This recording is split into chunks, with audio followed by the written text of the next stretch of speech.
Well, good morning, Hornet fans. Good morning to you wherever you are. We have a special treat for you today, Hornet fans. We don't have to say it, but I'm going to go ahead and get it out there. Today, it's the North Side Classic. I'm Byron Perry. To my left is Leon Skillings. Leon, there's nothing to say about this one, but we're going to talk. Man, we're going to talk a lot today, Hornet fans. We were just sitting here reminiscing, and this is a rich tradition. It's sitting on rich soil, and we get to talk about it. When you talk about home, it gets no better than this one right here. We're talking about the two schools that have been the dominants in football in the city of Tulsa for decades. There is no other rivalry like this rivalry right here. The North Side Classic pits brothers on every other day of the week as pure blood enemies, normally on Friday night, but today on Saturday morning. Look, I want to even go a little bit deeper. This North Side Classic, it'll shut down church Bible studies, choir practices. Not a lot of this week. the guys that go until they play. Well, it's on a Saturday today, but in times past when we was playing this thing on Thursdays and Friday nights, I can recall my old deacons and my old sisters would tell their pastors, excuse me, brother pastor, but Booker T and McLain playing tonight. So that's what this is like. I mean, I'm telling you, the implications are huge, and it has a rich tradition, and we're excited to be here today to talk about it. We have a big game on tap. The Hornets come into this game with a record of 0-2, 2 losses on the season. This is their third game of the season. For the McLain Titans, they come into the game 1-0. They have a victory to start the season over the Central Braves. Leon, now, people hear 0-2. But here's the thing. We came into this game 0-2 last year and went out and put a beat down of 51-8 on the Titans. So, yes. The situation is not different. It's just what it is. It is what it is, and today is a good day for the Hornets to get back on track. I mean, no disrespect to the Titans, but guess what? You at the Hive, it's the Northside Classic, we 0-2, and we got to get back on track today. So we got to show what Hornet football is about today, and I hope you fans are in for a treat. So for the Hornets to basically get themselves on track. Hold on one second, Hornet fans.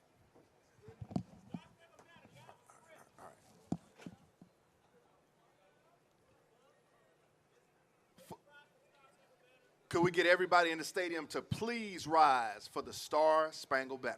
Thank you. Sorry about that, Hornet fans. I'm doing double duty today. Leon is going to definitely tell y'all all about that. But in order for the Hornets to get back on track, Leon, especially today, they're going to have to do it making some adjustments. Quarterback, Mr. Deuce, number 2, Garrett Boone, is going to be out today. He was injured in the Dell City game. When you have a backup quarterback, tell me about the difficulty in preparing when your normal guy's not there. Man, when you have to put a backup in and to fill the shoes of Brooks, who's been the starter and was named the starter from day one, it has a lot of pressure on the guy. And what they have to do is the offensive coordinator needs to put him in a good situation today with establishing the run and keeping it real simple so that he can get some confidence as the game goes on. Because like you said, I mean, even though this is not Friday Night Lights, it's Saturday morning. And you know what? People are watching, so we got to make sure that the offense coordinator can settle this young man down. So, Hornet fans, it's going to be a little bit different for the broadcast today. I'm in an unenviable position, but I've got to fill in for we're talking about the legend. We're talking about Night Train Lane. Night Train is away from us. I believe he's getting in a special induction into a Hall of Fame today. So I'm doing the in-stadium broadcasting along with being here with Leon for the YouTube. Man, you talk about history. I'm going to go ahead and say it. There's never been a game at S.C. Williams that I've been to that Night Train Lane wasn't called a game. So I am very fortunate to fill in for him today. I am only the replacement for one game, but I'm proud and honored to be able to follow up on a legend, the man. So when I came in, I was driving into the stadium, and the breaking news story, I thought it was going to be something pertaining to one of the football players. But the breaking news story today, was that Byron Perry was sitting in the hot seat.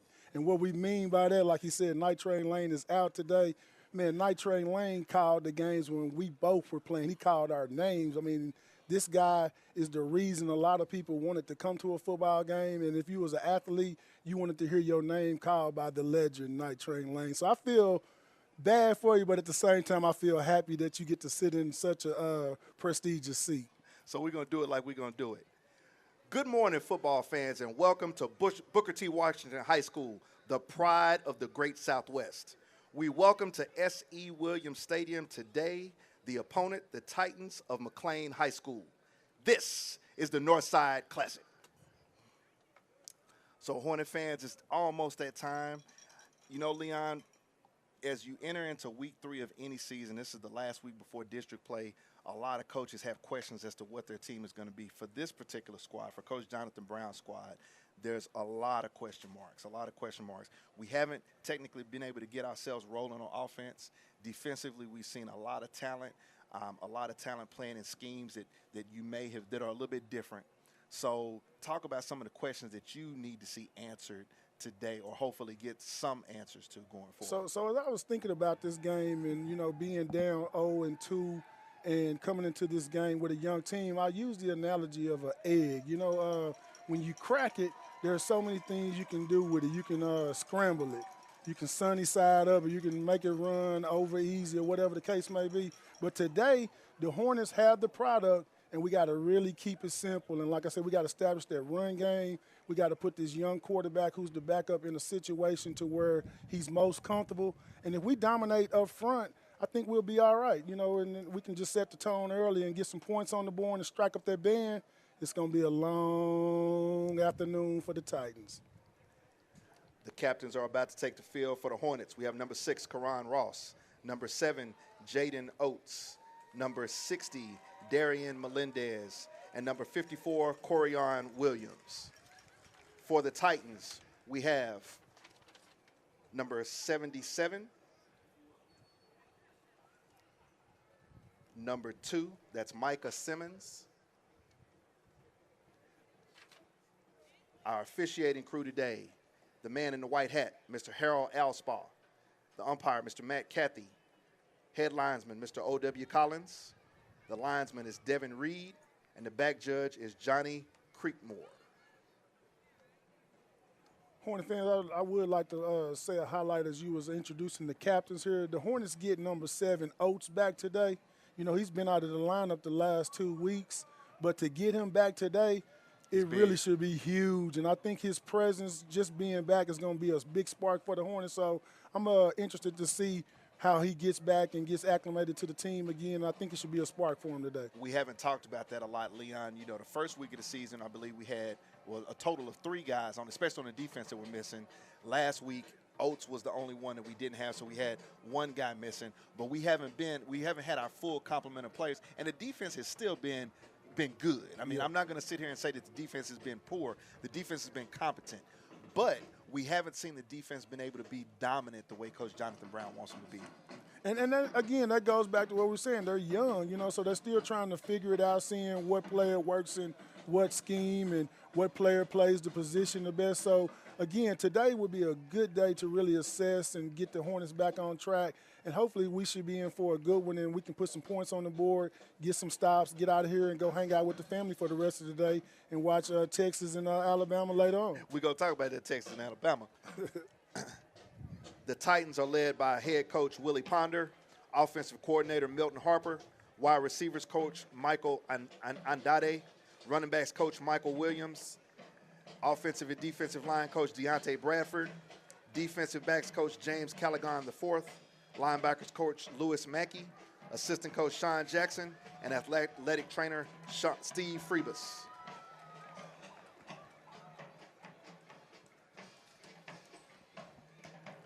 The Hornets are draped in them all orange uniforms with that old school orange helmet. So I think they're going to make a statement to say the Orange Crush is in the building today.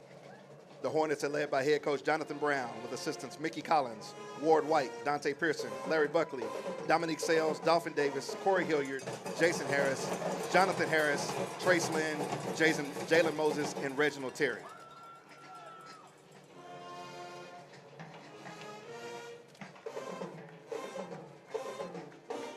That good old Hornet anthem right there. You know, it's always exciting to hear the band get behind the football team. They got that stadium helmet down there rocking, and we got the banner to say, "We are fired up." And you best believe that the Hornets are fired up today, ready to get back on track and it's a good time to do it on a Saturday morning. And clad in all orange are your Booker T. Washington Hornets.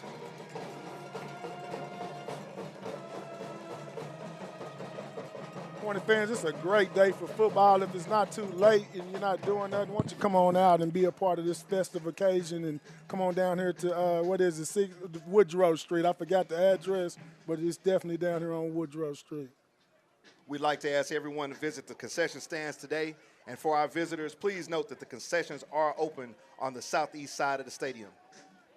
Advanced Orthopedics of Oklahoma is the region's state sports medicine authority, an official orthopedic and sports medicine provider for the Booker T. Washington High School.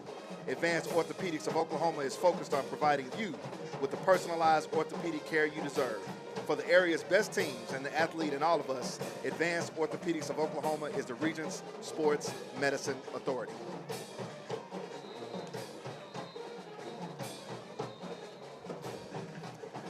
Man, it don't feel any better than this right here, Leon. It's time to get it on. Yes, sir. You've already told us when we got that orange on, we got orange tops, orange shirts, orange pants. It only gets one other color scheme better, but we're going to save that one. But today, we're going to put the orange all on the Titans from McLain.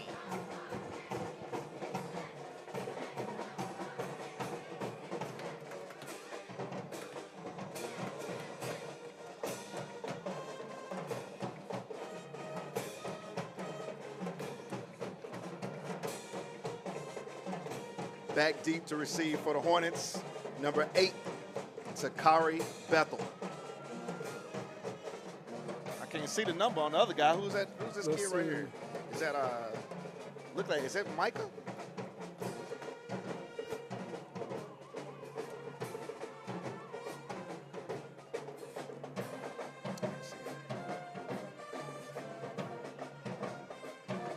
The other returner is draped out, decked out, and all that. His numbers being obscured, but we'll see him here in a second. Here's a deep kick, taken to the right, getting into the middle of the field, and finally taken down. The Hornets will have their first possession of the afternoon, headed north from the 36-yard line.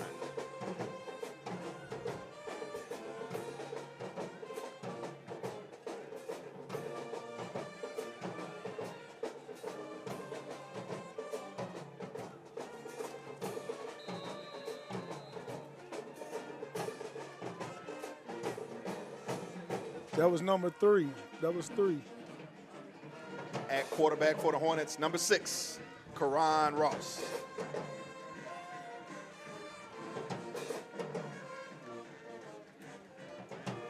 Inside give, taken up to the right. The ball carrier is number 20, Caleb Barnes. So we had talked about the young kid Boone being the quarterback, but it's good that they're going with Ross. At least you do have some experience and some leadership out there, so that helps us out. 3 yards on the carry, brings up 2nd and 7 for the Hornets.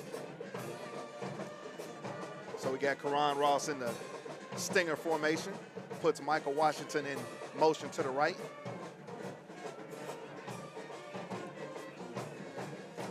Here's an inside give, no reverse. Getting to the outside, looks like number 3, Michael Washington. Looks to get to the sideline and finally run out of bounds. Should have been a flag on the play. Late tackle out there on the boundary out there. The carry is going to net enough yards for a Hornet first down. Hornets went with a little trickery right there with the reverse early, and I get it. You know, you want to settle things down and get something going. So let's stick to the script and keep it going. A new wrinkle for the Hornets.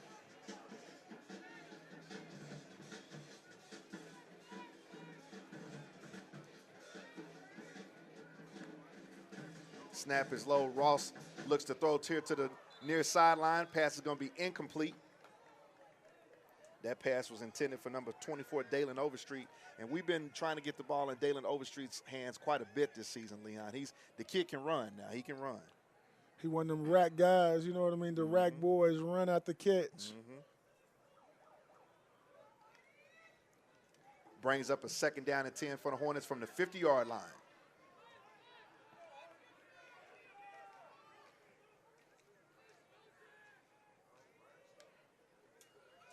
Ross takes the snap. Here's another inside give to the left.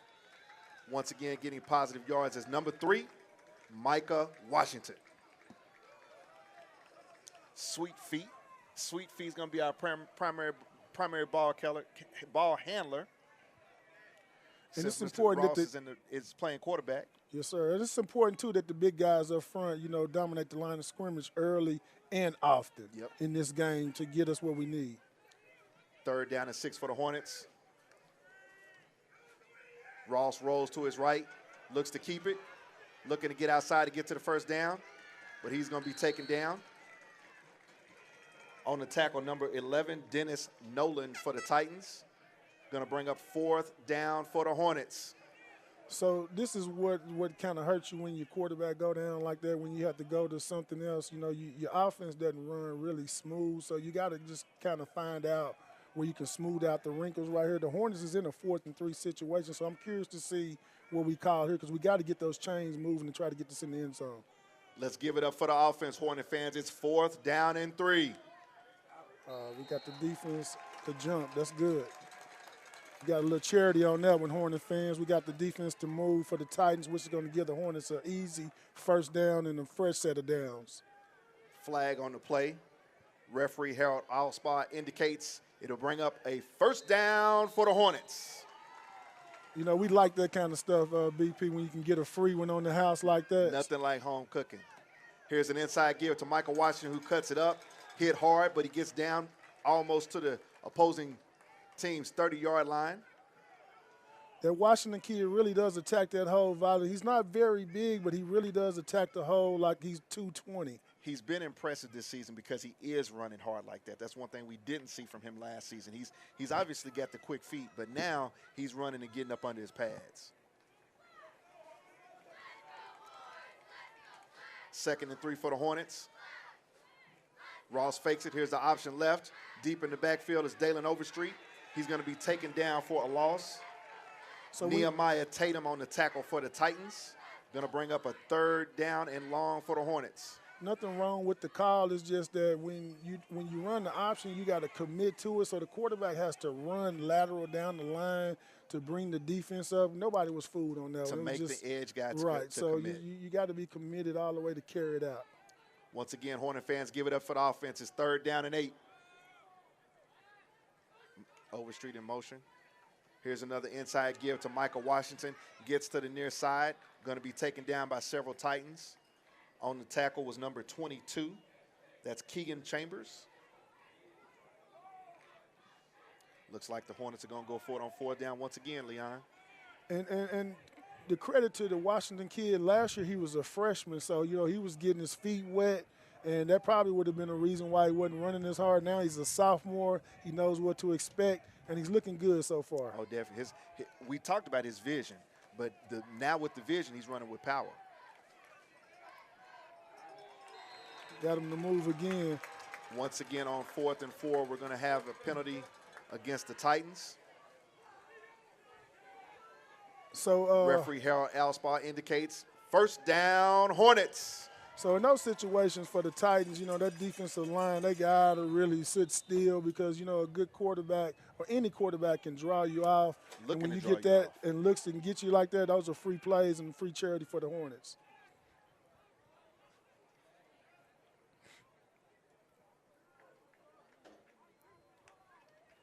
Karan Ross running to his right, looking to get a hole, cuts it up, going to get positive yards. Once again on the tackle for the Titans is number 22, Keegan Chambers.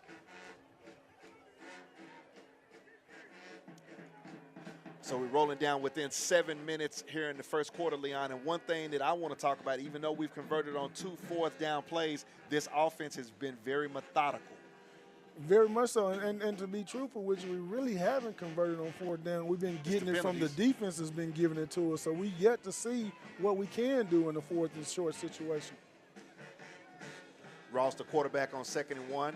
Here's an outside give, cutting it back up into the middle of the field. Looks like Dalen Overstreet on the tackle for the Titans. Number 21, Alex Johnson. And that's what you give up, too, when your quarterback is like your chief engineer, your catalyst goes down, your leader. the one that puts everybody in place and all of that. Obviously, the offense has to change. Yes. And now we're seeing a very ground-oriented, running on the edges attack. Yes. But I like what the center is doing, number 74 in there today for the Hornets. 3rd down and 3. Here's an inside give to Michael Washington. He cuts back to the left. Now he cuts back to the right. He's in for the touchdown. Cue the band. Touchdown, Hornets. And that's what the Hornets had to do. We had to get in the end zone on this opening drive to get the confidence up. So now the offense should get better as we go along because we got 6 on the board. Michael Washington on the scoring carry for the Hornets. That's Micah Sweet Feet Washington, YouTube fans. That's Sweet Feet in for 6, and that's a very good run. His vision, Leon, is stellar. I'm going to give him credit for that. He sees what he's doing at all times. And you called it fair. The sweet feet and the running of the feet makes this young man fun to watch. The point after attempt for the Hornets is unsuccessful with 6 minutes and 3 seconds left in the first quarter. It's your Booker T. Washington Hornets 6, McLain Titans 0. And Hornet fan, this is what we expect from our Booker T. Washington Hornets. You know, even though we're down 0-2, when we play a game like this and we know what the implications are, you expect for us to get the points on the board early and often. So, Hornet fans, this is nothing to be surprised about. We just want to see if we can sustain this and keep the momentum going.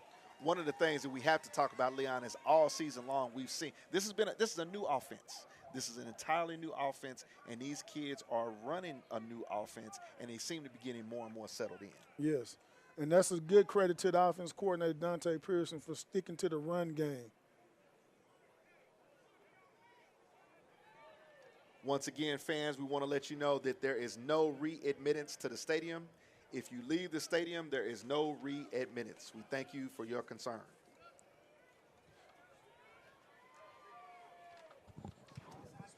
Yeah, I was just looking for it.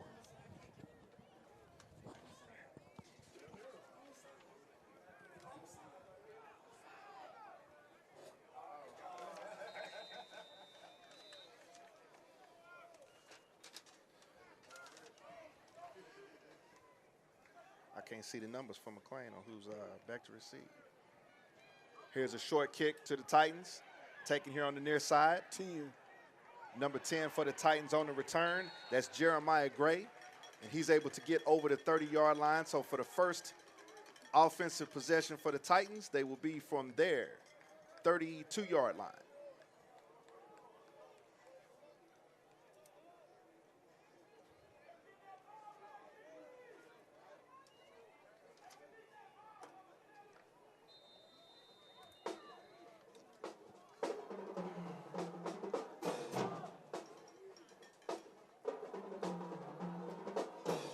At quarterback for the Titans, number 12, Jonte Timms.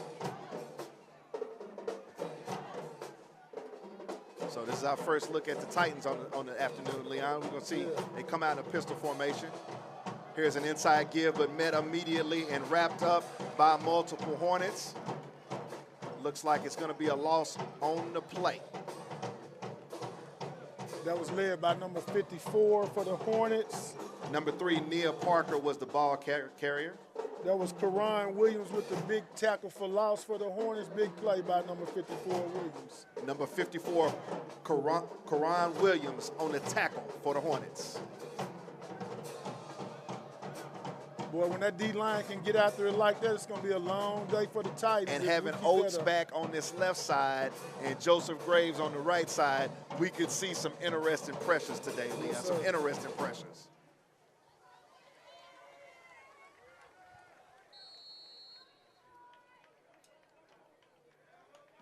Going to have a timeout, Titans, with 5 minutes and 1 second left in the first quarter.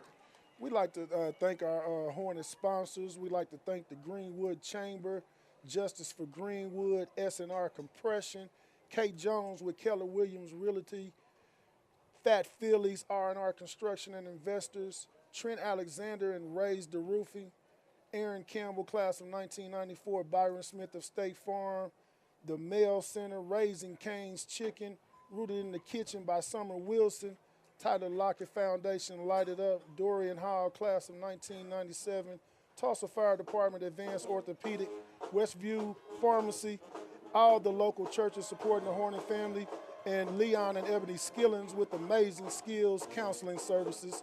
Booker T. Washington Pep Rally and Raising Cane's will be having, well, I don't Just need pass. to. It just passed. But I the was biggest getting thing excited. about it is we want to thank the fans for coming out today. That's We've it. got a That's good it. crowd here today, Hornet fans. If you can't be here, we understand that. We appreciate you being here on the YouTube. It's a little bit different, but we're going to bring you the Northside Classic today, baby.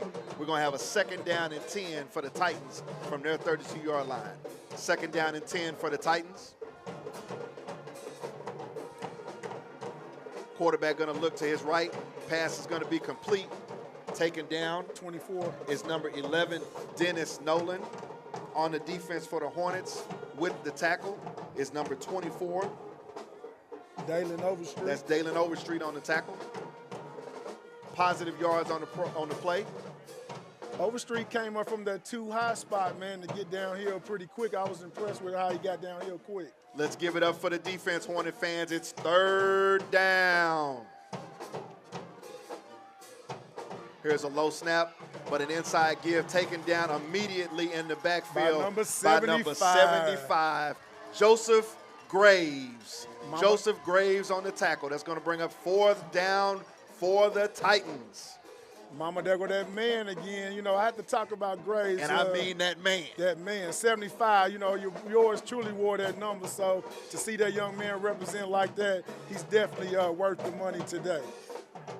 4th down and 8 for the Titans, and they will be punting. Is that Takari Bethel? I think so. Back deep for the Hornets is number 8, Takari Bethel.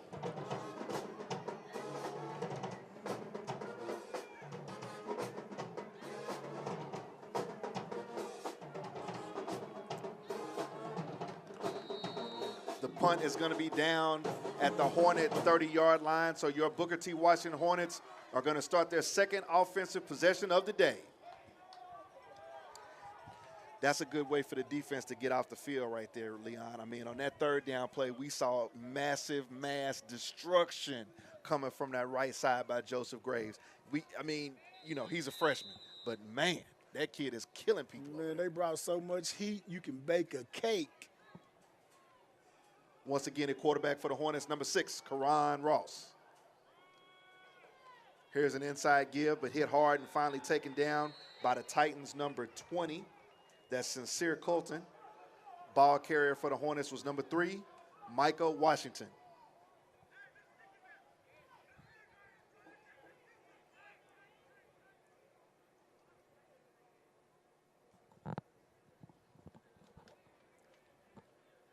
No gain on the play to be 2nd down and 10 for the Hornets.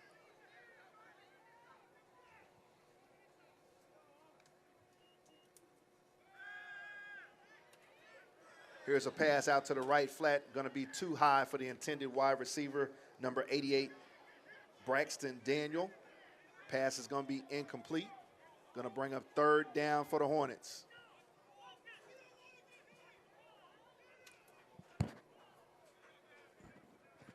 You know, it's, impressive to me, Leon, that Karan Ross is stepping in at quarterback, normally a running back, but he's also throwing the football a little bit. You can tell that he's had some experience back there.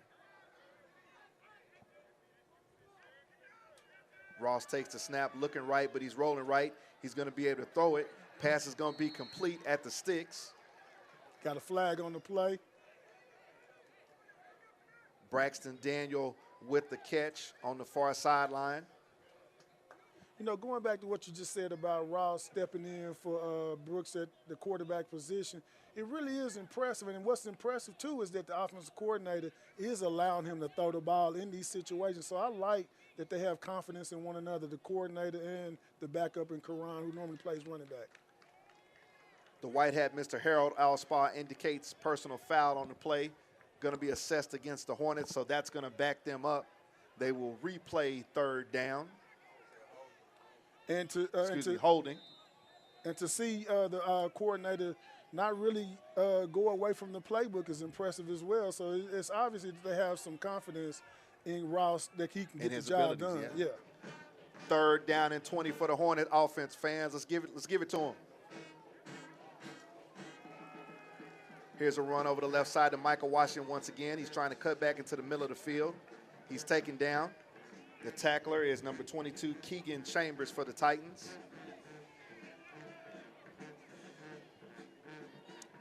So with that run there, that's almost a play just to set the Hornets up to get them out of the shadow of their end zone to go ahead and punt. Yeah, they're going to live again and go get the defense and see what they can do. They're putting faith into the defense right now. So it's just each series it looks like the Hornets is getting more confidence and trying to find out what they can do. Back to punt for the Hornets, number 30, Dylan Carpenter.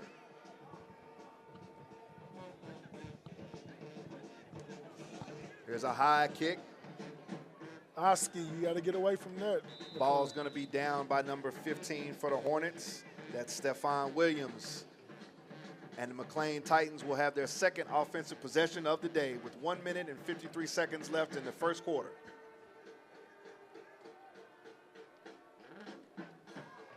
You know, I have to go ahead and say it. Number 75, Joseph Graves, told me before the game, Leon, that he was going to score a touchdown today. Man, so that's a man on a mission. That's it right there. He's trying to get 6. And this is a freshman you are talking noise like that on the defensive tackle. Defensive tackle. So you see Graves is switching. Now he's going to be at the left defensive end. He's been playing on the right-hand side the last series. Once again, number 12, Jonte Timms, the quarterback for the Titans.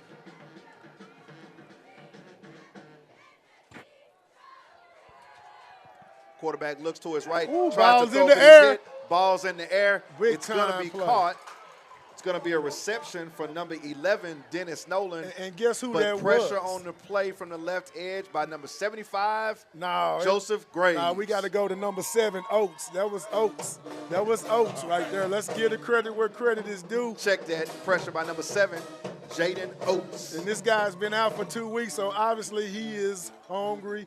And like that dog that wants to be let loose off of a chain, he came with a full steam of smoke, and he made a big play. Big link chain. Second down and 21 for the Titans after the catch. Quarterback looking right. Here's the throwback. Pass is complete. Getting into the middle of the field, slips a tackle, but he's going to be taken down after getting back just over the original line of scrimmage. The receiver was number 2, Micah Simmons for the Titans.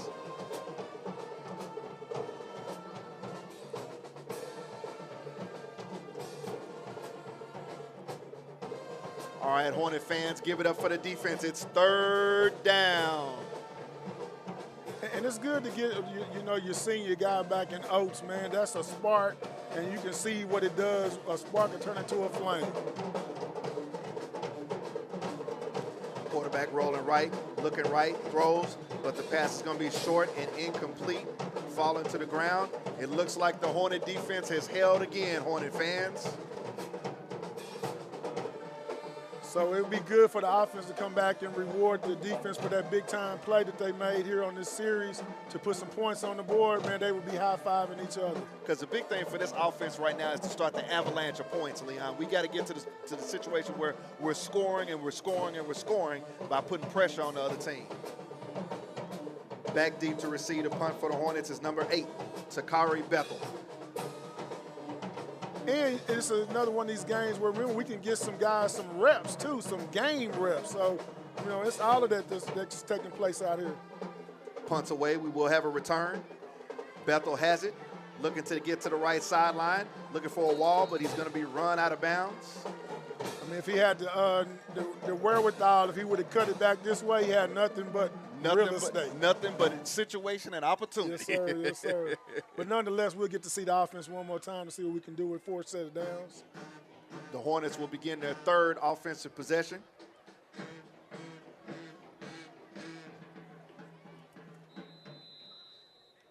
Looks like the Hornet fans are starting to wake up. We're getting a nice crowd coming out, people getting them sleepies out their eyes and got their coffee. Now they done headed over here to S.C. Williams Stadium.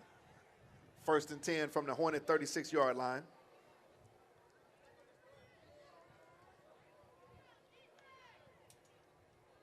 Here's Ross, gives a reverse handoff to Takari Bethel, but he's going to be tripped up in the backfield by number 2, Micah Simmons. Going to be a loss of 2 or 3 on the play.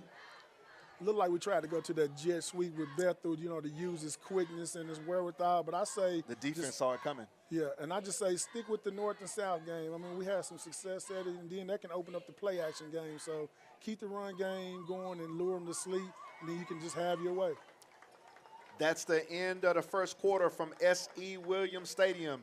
The Booker T. Washington Hornets 6, McLain Titans 0. First quarter's over with, Leon. The first time this season we've had a lead at the end of the first quarter. And the biggest thing about it is anytime you can have anything positive, we got to build on that. We got to build on that.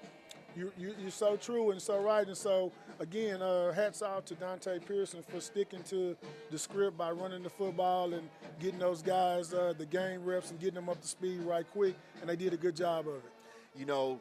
We've talked a lot about Dante Pearson being new to the staff, but he's a guy. Let's give him a little background information. This is a guy that a very accomplished coach. He knows what he's doing, and he knows what he's wanting to teach these young men this season.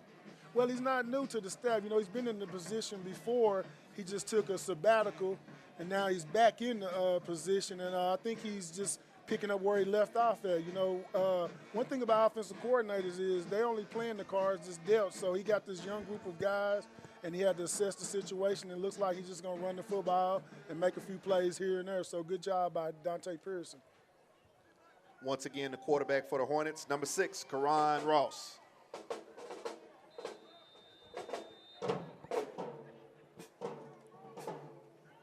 I'll take a big play right here. Here's an inside give to Michael Washington, who cuts into the middle of the field, gets positive yardage, taken down by number 16, Malachi Jones for the Titans. Positive yards there by Washington. Going to bring up third down. I love Washington. Third down and 5 for the Hornets. I love his stick-to-itness. You know what I mean? He's a patient runner. Even though he's giving up size, he makes the offensive line better by being so patient. Total different thought to running from a freshman year to last year. Third down from the Hornet 41-yard line.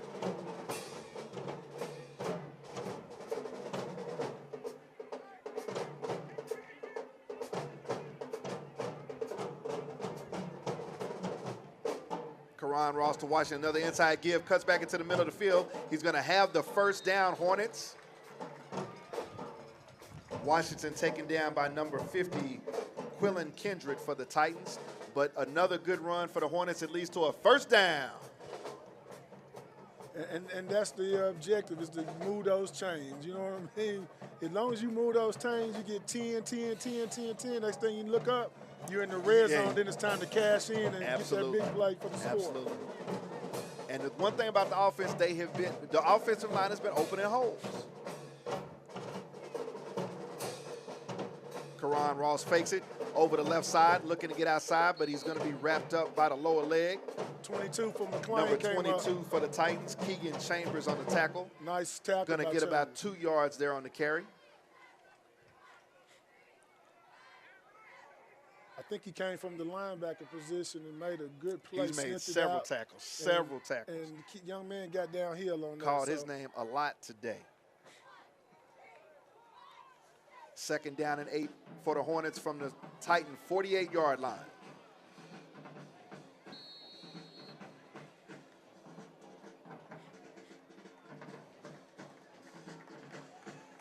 I think I heard that Coach Sean Jackson was over there coaching the linebackers for McLain. Yep. And with Keegan right there, Chambers, you could tell that the Sean Jackson experiment is working because the young man emulated him on that tackle. While we have a timeout, we want to thank all the fans for coming to the stadium today. Thank you for your support for all of these young men.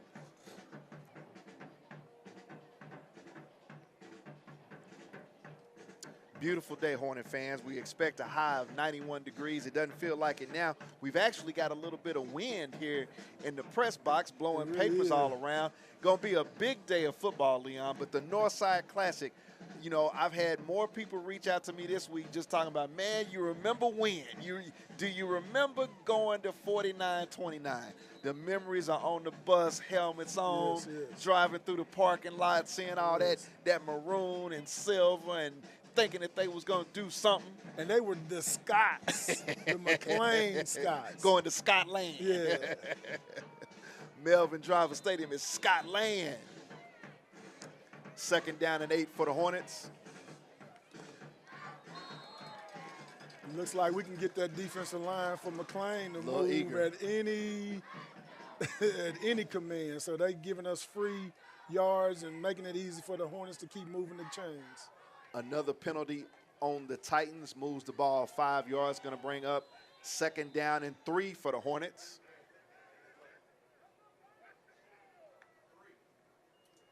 Karan Ross with the inside give, but immediately wrapped up and taken down by number 56, Nehemiah Tatum. Ball carrier, number 20, Caleb Barnes. You know, the thing about Barnes, he looks like he's a north and south runner, Leon. You know, he's not going to be shifty or anything of that nature, which you need sometimes. But that was a situation right there. And if he stutter steps and moves laterally to his right, he may have been able to get more yardage. Yeah. Let's give it up for the offense, Hornet fans. It's 3rd down and 3.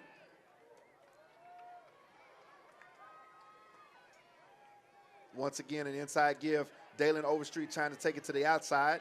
And he's finally going to be run out of bounds by number 11, Dennis Nolan. So here's a problem, too, with that run game. When the big guys up front start to gas out and all that, you get that leakage right there. So on that right side of the line for the Hornets, the O-line gave up on the play, and McLain was able to get on our side of the ball and make a play real quick, and we can't have that. We got to sustain those blocks and stay in front and keep getting those guys going downhill. And it's what you teach the defense is to stretch the play out to the boundary. Use that 12th man to your advantage. 4th down and 4 for the Hornets from the 44-yard line of the Titans. Karan Ross in the backfield alone. Calls his own number into the middle of the field, and he's going to be able to run behind that big orange Hornet line. 1st down, Hornets. That time it was just run behind that orange wall and get your head down, shoulders pass down, and get us a 1st down, which is what the Hornets done on that play right there. But good play call. Dang good play call. Oh, definitely. Dang good play call. And it was wide open. I mean, spread them out with the wide receivers and just run it up the gut. Way to be aware of that offensive Put it in coaches. Karan's hands and let him go.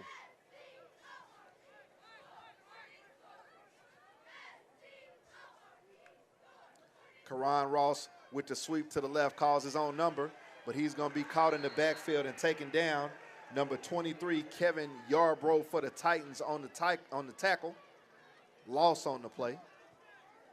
Kevin Yarbrough wasn't fooled on that one, Leon. Not at all. And I actually know the Yarbrough kid. I know the family. To tell you something about Yarbrough, you remember Coach Yarbrough, the coach basketball for Yeah, Booker T? absolutely. That's his grandson, the late Coach Yarbrough. So, you know, he has the name runs deep. But that's Terry Yarbrough's grandson. Okay. And his his dad's name is Kevin. Okay, big Yarbrough. Big kid on the edge over there, and definitely played it well. 2nd down and 16 for the Hornets. Karan Ross with the inside give to Michael Washington, who gets close to the original line of scrimmage. Going to be taken down there by number 12, Jonte Timms for the Titans. Again, the big guys up front are standing around a little bit too much for me right now. I mean, when you get in that situation where those guys are standing around, you might want to consider, do you have a 2 deep or do you have anybody that can come in and give them a break? Because one thing about it, in this heat and this sun blowing like that, the big dogs tend to wear down a little bit quicker than everybody else. Because no matter what, getting off the ball is important. Hornet fans, the offense has got 3rd down.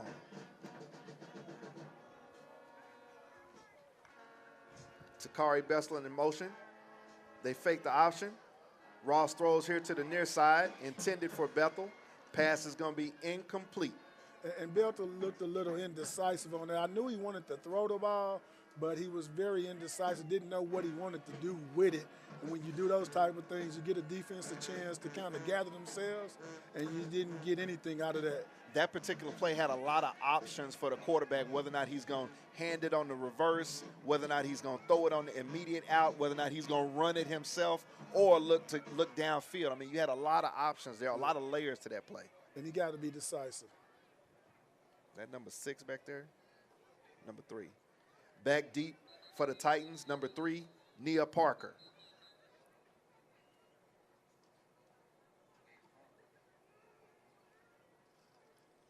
Nia Parker's another one of those kids that I had a chance to work with in a different capacity. Great young man, finding to see him grow up and be a nice football player that he is for the Titans. Like to ask all the fans in the stadium, concession stands are open. We have a water table. Make sure you hydrate today. We're going to have a warm one, fans.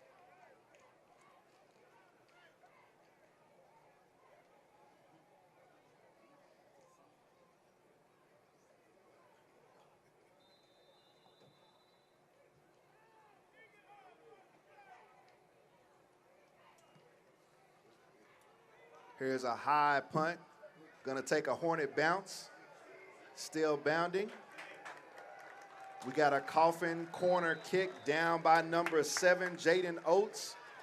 The Titans are going to be scrimmaging from inside the 5-yard line.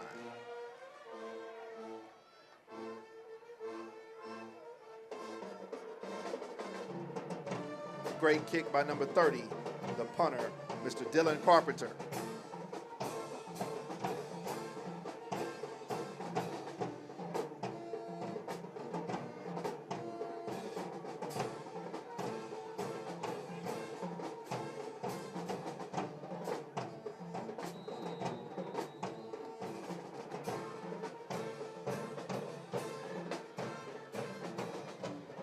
Titans backed up in the shadow of their own end zone at the 2-yard line, Hornet fans.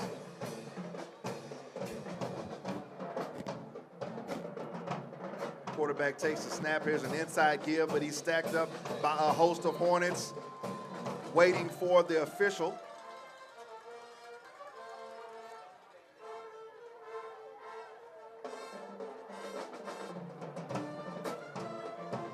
White hat, Mr. Harold Allspaw, indicates that the second down play will start inside the 1-yard line. Now it's time for Joseph Graves to go get busy. So if I'm Coach Jonathan Brown right here, this is just me talking. I'm sending the house right here. I'm sending the house. Biscuit Do and you gravy. hear me? At the half on the 1-yard line, I'm sending them. Timms has the low snap. Looks to his left, he throws it. Pass is going to be incomplete. Miscommunication between the quarterback and the wide receiver out left, number 4, Titus Morgan. But look, DBs was sleep on that. That was a perfect opportunity for Drop a free back, one. go get it. Drop It was back. up in the air for us to take that one and just walk into the end zone. Give it up for the defense, Hornet fans. It's 3rd down. We got him pinned back, 3rd down and 11. I mean, this is one of those situations where if you're the opposing offensive coordinator, do you even risk another throw because you know the house is coming this time? And you know we love to run man, so why not send them? I mean, it ain't like we don't run it, so send everybody. Number 12, Jonte Timms at quarterback for the Titans. Tell them sideline warning for the Hornets. We have a sideline warning on the Hornets. First of the day.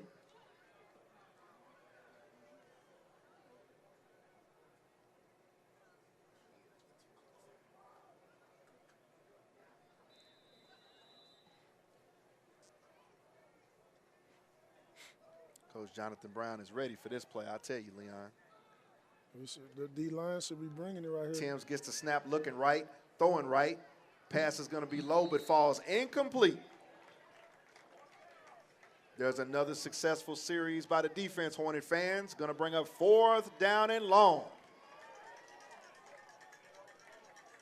Hey, I still, even with them bringing out the punt, I'm bringing the house. I'm going to put that pressure on them because we know that pressure busts pipes.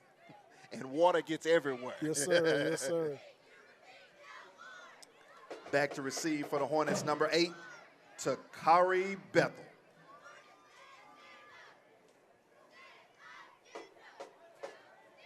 6:17 left in the second quarter. Hornet fans, it's your Booker T. Washington Hornets 6, McLain Titans 0. The punt is away. Takes a Hornet bounce.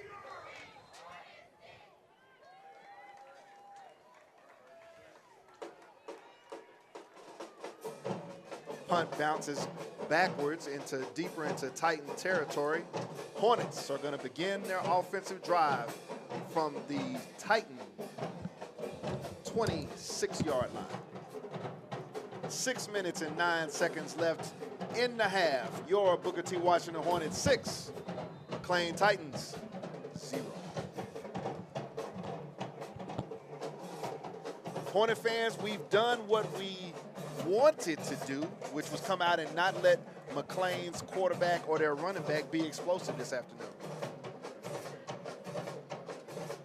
Karan Ross gets the snap. Here's another inside give to the left side to number 3, Michael Washington. On the tackle, number 60, Tyrone Gordon for the Titans. Gonna bring up 2nd down.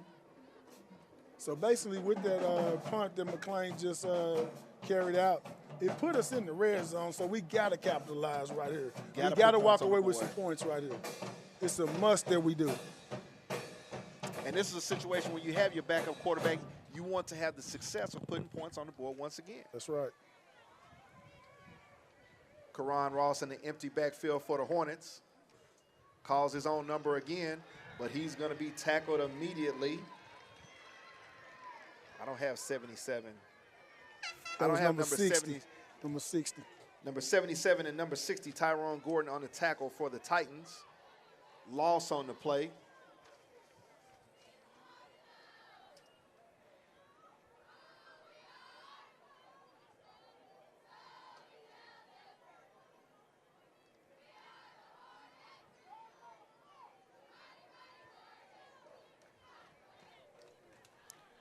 Third down and 14 for the Hornets from the Titan 31-yard line.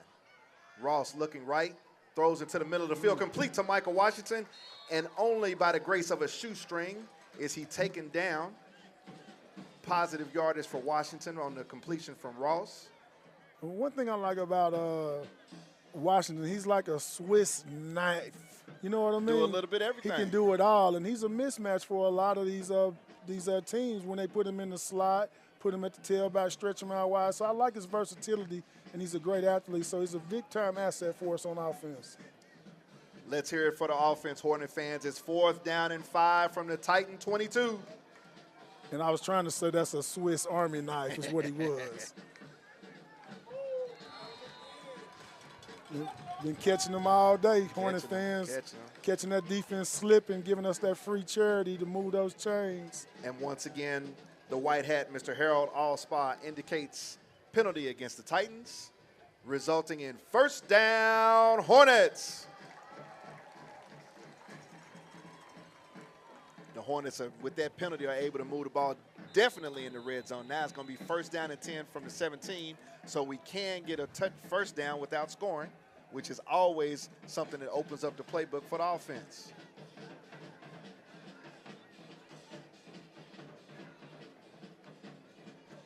Karan Ross to an inside give to Michael Washington. Ooh. He's going to be wrapped up immediately 56. by number 56. That's Nehemiah Tatum. And number 7, Joseph Morgan. Looks like no gain on the play. Man, Morgan and Tatum sniffed that out like a crime scene, dog. I mean, you know what I mean? It was on it quick. And Sweet Feet is taking some licks today, Leon. Yeah, he is taking some licks. This is normally Mr. Karan Ross's territory. This is where he's running the football, getting them tough yards. But now it's all on the back and shoulders of Mr. Micah Sweet Feet Washington. And right now the Hornets is calling a timeout, and it looks like Coach Jonathan Brown is giving the O-line a piece of his mind, which he should, because remember we were just talking about there's been a lot of leakage in these drives, and that's on the big guys up front. So if they would take care of that, man, we could get a lot more points on the board by them just taking and doing their job. Big number 74 for the Hornets, Brooks Barron, has been moving around multiple positions today. He started the game at center. I've seen him play a little bit of tackle. It looks like he's going to get over the ball once again. And Brooks is going to have to be a force on the inside. Number 60, Darian Melendez, we talked about him a lot. You know, these guys with size are going to have to put a hat on a hat and do something to somebody. Man on man, mano y mano. 2nd down and 10 for the Hornets. Inside carry, Michael Washington breaking it outside. He cuts back. He's going to be hit and taken down by number 22. That's Keegan Chambers once again on the tackle for the Titans. 3 minutes and 29 seconds left in the half. Michael Washington is a kid with a big heart. I know we've been talking about him a lot, but he's been featured a lot in this offense. So for him giving up the size, he has the heart of a lion, you know, and I love that about the young man. So he's an asset to us on offense for sure. Absolutely. And, you know, when you look at the size that he has, Leon, that's the thing. You got to have that heart. You have to have that heart. Here's a botch snap. Washington is able to pick it up. Still running hard. He pitches it to Dalen Overstreet, who's looking for the boundary, and that's touchdown Hornets. Somebody cue the band. Hornets get 6. So well, a little bit of everything happened, but it was all good. Hey, one thing about it, I mean, that was a little bit of that. You could tell Washington been watching a little bit of that Patrick Mahomes because he made something out of nothing. I mean, now for a coach, if it don't work, then Washington, you get chewed out. But in that situation, it worked, so you get a pass. Botch snap. He picks up the botch snap. He starts running into the middle of the field, sees Dalen Overstreet, gives him the option pitch, and they get a touchdown out of it. You need good things to happen to you. So he was real heady in that situation. Back, kick is down, and it's up and good. Number 30, Dylan Carpenter, makes the score 13 for the Booker T. Washington Hornets. McLain Titans 0. So you know when you're in that situation with Washington just making a big play, you know the coaches done brought them to the sideline and say, hey, look, don't do that again. But guess what? High five, good job. You know, at the same time. So it's like the thrill of victory and the agony of defeat all in one on that play. We've heard one of those, don't ever in your lifetime do that again. Yes, sir. But good job. Good job. We'll take the 6 Hornet fans. It's your Booker T. Washington Hornets 13, McLain Titans 0. And you know what? I want to speak on this. We've been hearing a lot about the Titans being good, and we know that they're good, but we knew that they were coming into the high, which was the X factor today.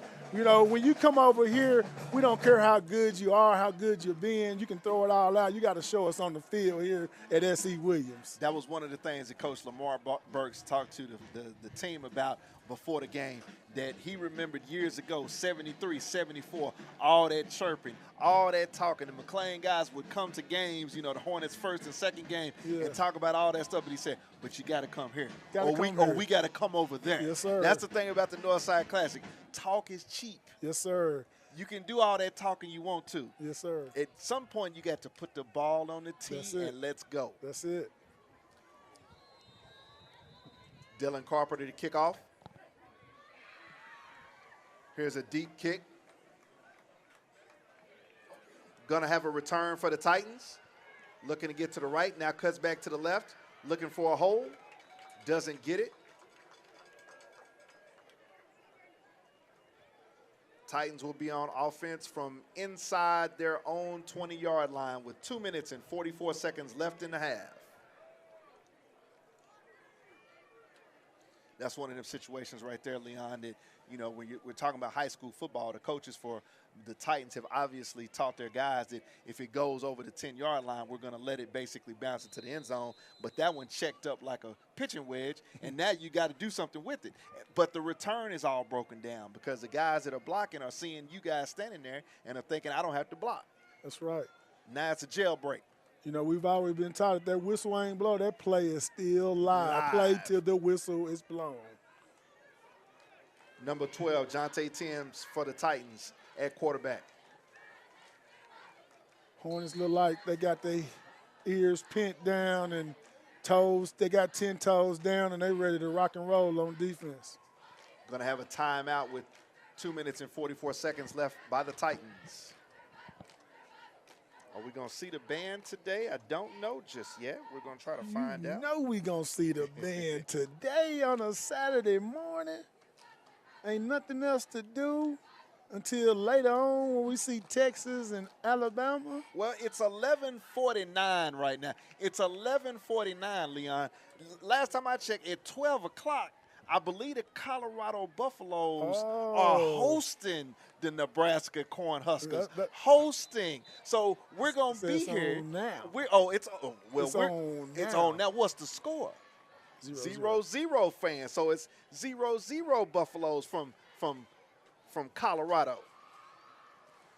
So what you're saying is it's just so much football. You know, there's a saying that football is a religion in the state of Oklahoma. You know what I mean? No disrespect to our God and to our religion, but football in Oklahoma is a religion.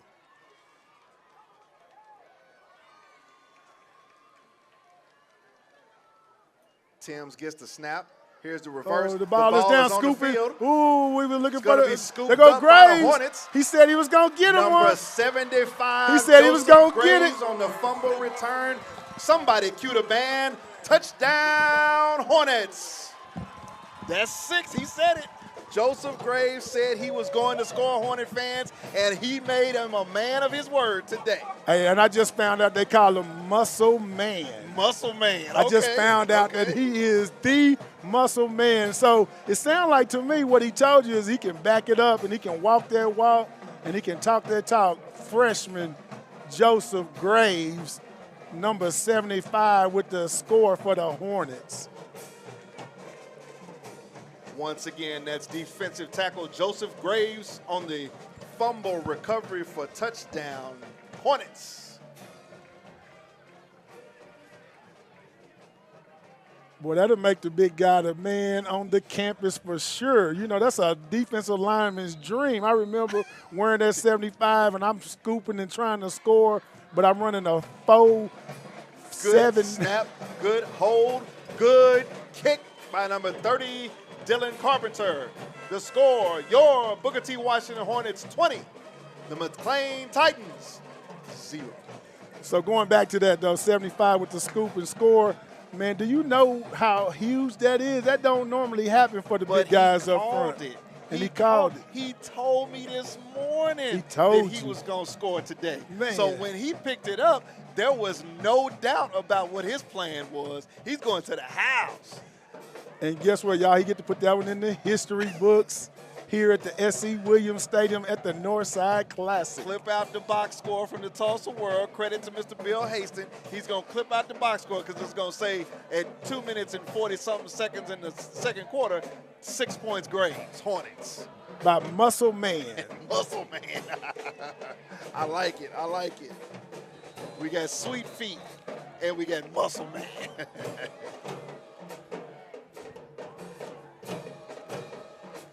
Here's another deep kick for the Hornets, and this one will not be returned. Touchback for the Titans. And now, and here's the thing about the defense scoring a touchdown, Leon. They get to come back.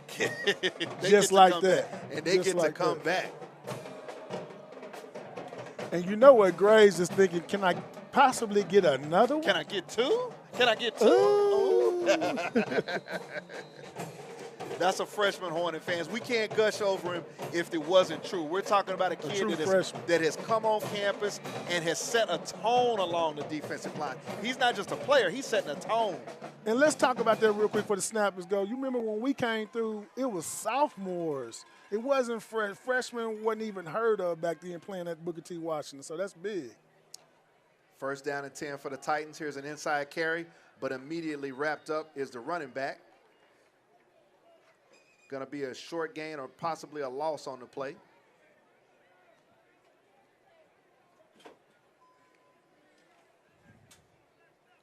On the tackle, number 7, Jaden Oates for the Hornets.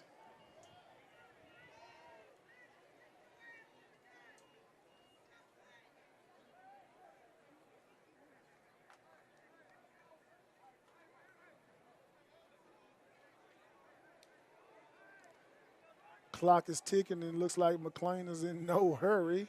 Down 20-0.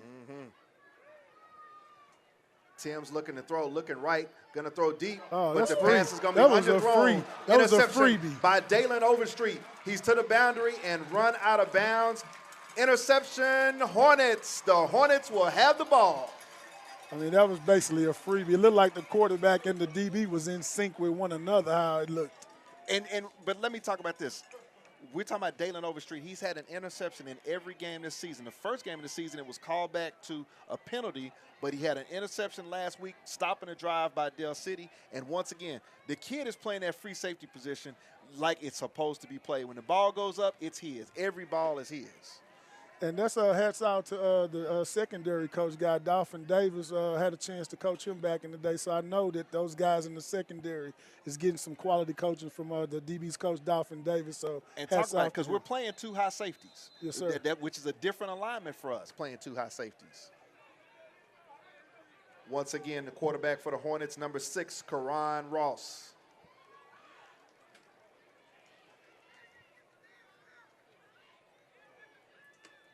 Here's an inside give to Michael Washington. Tries to bounce outside, and he's going to high step into the end zone. Somebody cue the band.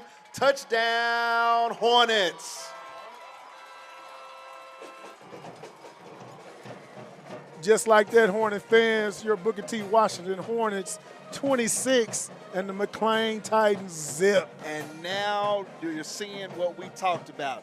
The hurricane, the avalanche, the tornado of scoring that this team needs to have. And they're doing it against the McLain Titans. And you remember, BP, you remember you even text me and said you've been hearing about the hype of McLain, and I told you, I'm like, but they got to come over here to SC Williams Stadium. And good snap, good hold, and a good kick.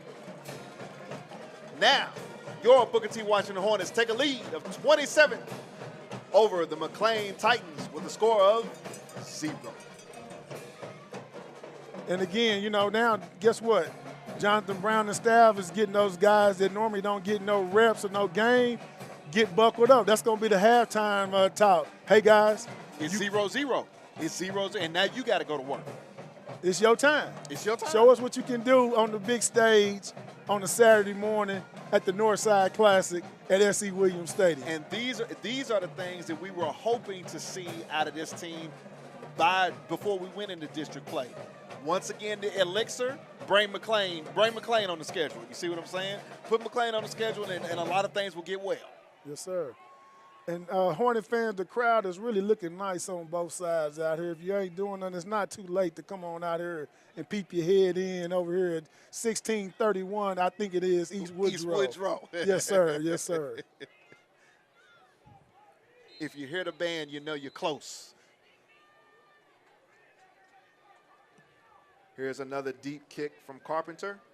And once again, the ball is going to bounce through the end zone. The Titans will scrimmage from the 20-yard line. Hey, you got to give this kid credit. Now, he started slow, but Dylan Carpenter's been putting foot to ball. He's really been putting foot to ball. And that's a weapon. I mean, when you score, you don't want the opposing team to have any type of momentum when they get the ball back. It's always good to have a punter like that, right? Like when you're getting pinned deep, that you can get big foot and get it out the way so that your defense can defend and get you back to the offensive series to get the ball back into the offensive hand.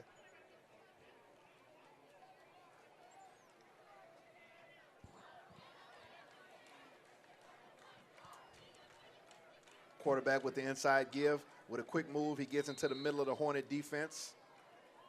Going to have some positive yards.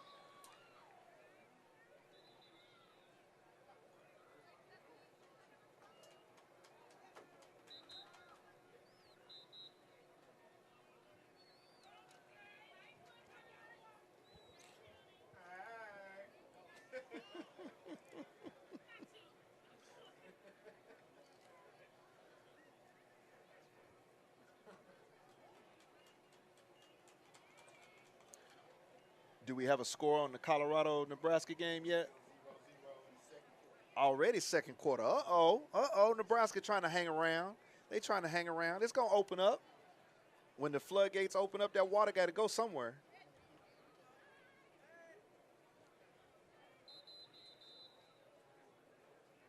Football fans, in the second quarter from the University of Colorado, it's the Colorado Buffaloes 0, Nebraska Cornhuskers 0.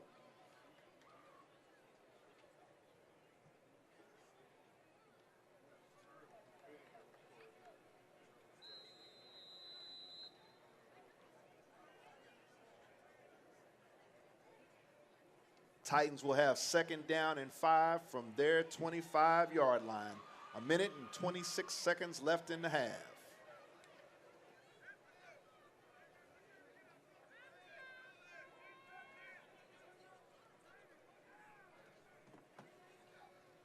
Timms gets the snap. Here's another inside give. Number 3 has it. That's Nia Parker. Nifty running, but it's going to be taken down here on the edge by number 11, Darion Overstreet. Good run by Nia Parker. Like I said, I know the young man has a lot of aggression. We try to use it in a positive way. You can see him doing that out there on the football field, and he's getting Time out yards on the field.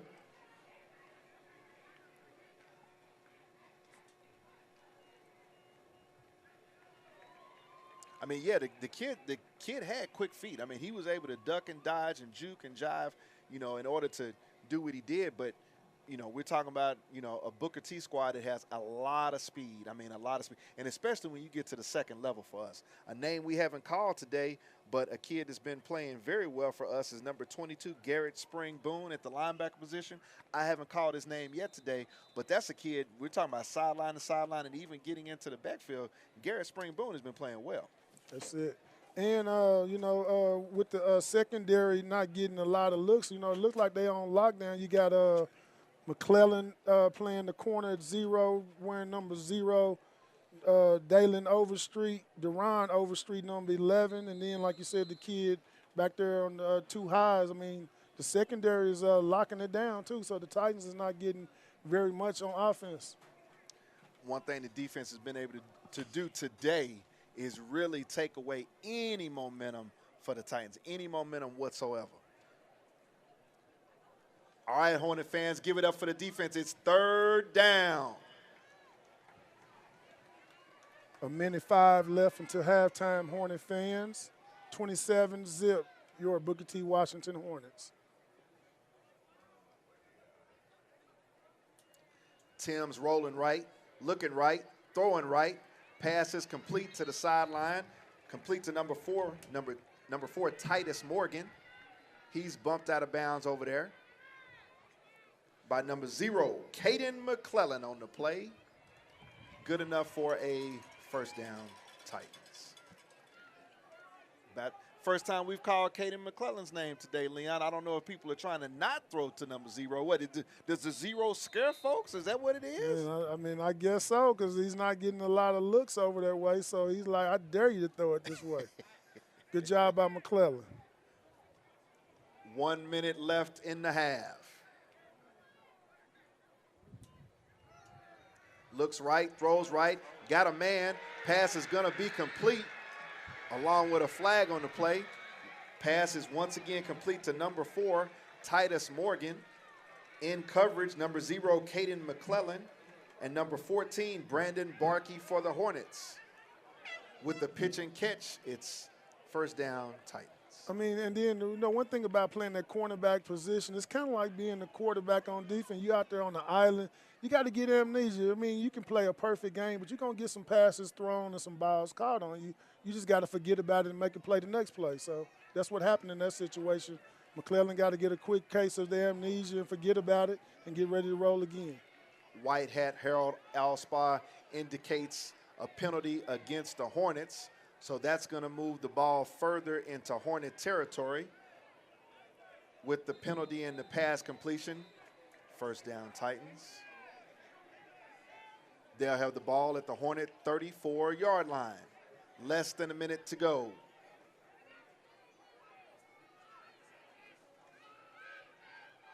Pitch sweep to number 11, but he's going to be immediately wrapped up by multiple Hornets.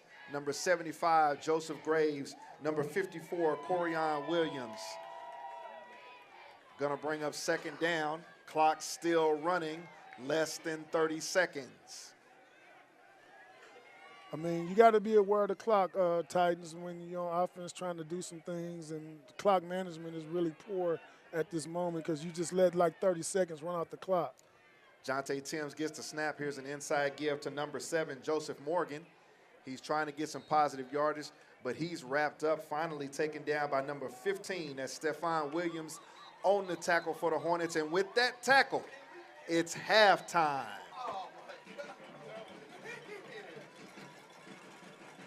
It's halftime, and your Booker T. Washington Hornets go into the locker room with a lead of 27. The McLain Titans Zip. We got a superstar right here. There he is. Come on up here, man. Come on up here, man. Come on up here. Byron Perry. Yes, sir. Yes, sir. Let him see that headset, Leon. All right. Oh, he's got one there. Okay. All right, go ahead. We got a halftime treat for you, Hornets fans. Let's welcome everybody to the Cherokee Reservation. Come on in here. Come on, make yourself comfortable. Hey, Byron, man. How are you and Leon today? We're doing good, man. We're on the fly. We're doing everything we can. We don't have 3 headsets up here. Let me help you out real quick. Let me help you out. Hornet fans want to take some time. I think we did this homecoming last year. Yeah. So I'm glad to have you back. This is class of '88 alum, Mr. Joe Deere, here with me. Joe, go ahead. Well, I'm going to let you introduce yourself. Go ahead. Tell us what you're doing. I'm Joe Deere. I'm the Cherokee Nation Tribal Counselor representing District 13, the Gadusi District. Booker T is in here, so it's North Tulsa, Owasso, Catoosa, Skytook, Collinsville, Sperry. About 27,000 citizens right here. This is one of the schools I got a dear heart for and a love for. Classmates like Byron here, and I've seen many classmates walking through the stands, and this is always a good way. It's been a while since we walked these halls at Booker T. Absolutely. The old school. But, yeah, we remember playing on this football field, don't we? And you remember playing in this game. I remember playing this game in the middle of the day. In the middle of the day, man. But that's how, we get it done no matter what. I walk in, I was like, is the game over? Because I walked in, all I heard was touchdown, touchdown, touchdown. I went 100 yards. We had 3 touchdowns. So you just had an election this summer. You were just reelected to your position. You will be serving a term of how long? 4 more years. So 4 more years. I did win the election, which was really cool because I'm a grassroots guy. I get out in the community. We did a lot of stuff. We did my first term. We had COVID. But this time, it's a little different going in 4 years. I think we're getting past that COVID. We see the numbers coming up a little bit, people getting sick, but not as bad. So going forward, it was an 80% win. So the people that spoke, and that's what I am. I'm the advocate for our people. As we know, North Tulsa, especially where I'm from, is underserved. So we talked about what had happened the first 4 years, and everybody says, okay, you did that the first 4 years. Now we're going to do the second. Okay. So in the first 4 years, we created a group called the North Tulsa Cherokee Organization. Okay. We also created one in Owasso, Catoosa, and Sperry.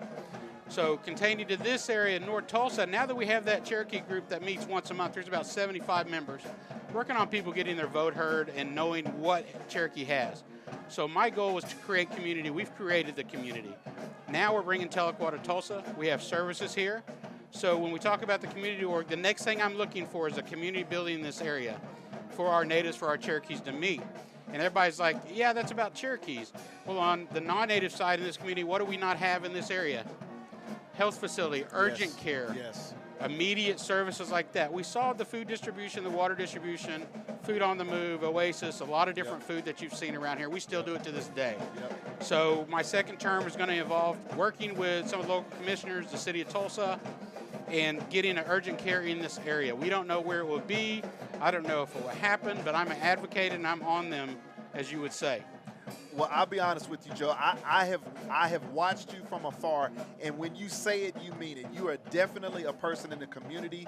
You are definitely getting out there and being seen and bringing the Cherokee Nation leadership to the people. Because until you got into the position, I didn't even know that North Tulsa was a part of the Cherokee Nation and that we even had representation for the community.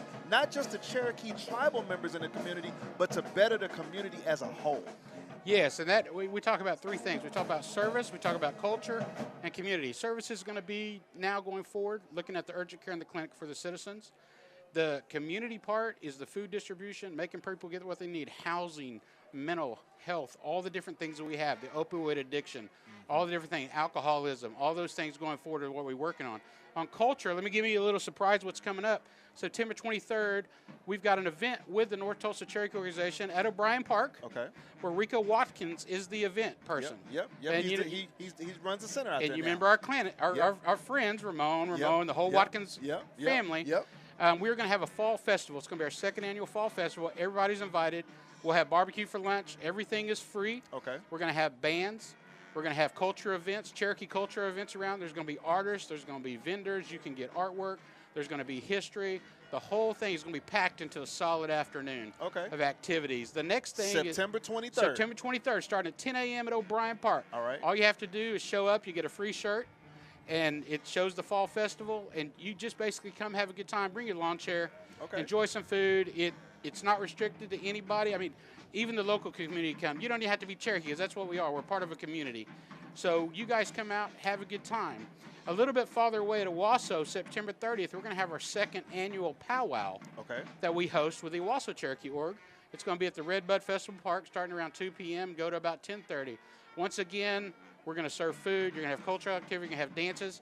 And don't feel uncomfortable if you're not aware of what's going on. Bring your chair, watch, see, ask questions. Just be a part of the event. Because where we came from, Byron, it was all about education. If you don't know, that's what we're here for. And I think it's been shown that we are the #1 school in the state. Absolutely. Go Hornets. Absolutely. And education is where we prosper on, and that's what we go for. So going forward, that's what we're doing, bringing Cherokee Nation here to Tulsa, to this community to serve our people, not only just the natives, like I say several times, including the non-natives, because we're all part of the same community. Absolutely, absolutely. Well, Hornet fans, you've heard about their 2 events. Get out, O'Brien Park, October the 23rd. September. Excuse this me. month. This month. That's my weeks. birthday. I don't know why I can't say it. September 23rd, get to O'Brien Park, and October the 7th. September 30th. September 30th. They're back-to-back. Back-to-back, 2 weeks. September 23rd, September 30th. Get out to 2 events in your community to benefit your community. These are cultural events, but everybody is asked to come and just fellowship and have a good time. It's simple. And if you want to follow any activities, you can go to Facebook. It's just Joe Deere, CN Gadusi. And if you guys know Byron, follow him. We're friends on there, a lot of classmates. The other thing I want to let people know that is coming up, I just sponsored a lot of Booker T stuff. And including the health and wellness. We donated money to that. We have donated to the football program, the basketball program. And I say the football program, yes, we don't have a girls' football program, but I did go to the basketball. We did include the girls. All right. If I do one, I do it for the other. Yes, sir. That shows equality. That's what we're about in North Tulsa. Equal opportunity everywhere you go. Reach out to us. We just passed our Cherokee Nation annual budget. A lot of people don't know. This year, going forward for fiscal next year, $3.79 billion. And we had a $3 billion impact on the state, supplying tag money to education. We gave $1.8 to Tulsa Public Schools. Wow. That's an impact. You can't say it any other way, because besides the dollar, without the dollar, nothing else is able to move. Nothing else is able to move. I appreciate having you in the booth every year, because this is something we have to make an annual thing. We got to get you up here to let everybody know what you're doing. Classmate, I love you. I love you too, bro. How you feeling? How's the foot? I'm good. It took a little while to get up the stairs this year. I'm 9 weeks out back of that ankle surgery, and everybody sort of harassed me like, you move a little slower. Is it because you're older or you have surgery? And I said, it's probably both. You're cool. Yeah. You're just cool. Check light came on when I was 50. But I appreciate you, and like I said, we're here to sponsor you. Cherokee Nation is one of the best partners in the state and the best partners in District 13 community, and I appreciate it. Thanks Joe, for having me on. Good to see you. Tell Bobby I said hey. I will. Hornet fans, we're going to let y'all catch a little bit of the halftime, but we will be right back. Halftime, Hornets 27, Titans 0. So you doing good, baby? I'm good, man. Hold on, sweetheart.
9-3. And a score from Boulder, Colorado, with a late touchdown. The Colorado Buffaloes 9. Pending, extra point is good. Colorado Buffaloes 10. Nebraska Cornhuskers 0. Almost like this score. Almost like this score. Just need a few more. I have no idea. I don't know. You have a 5, sweetie?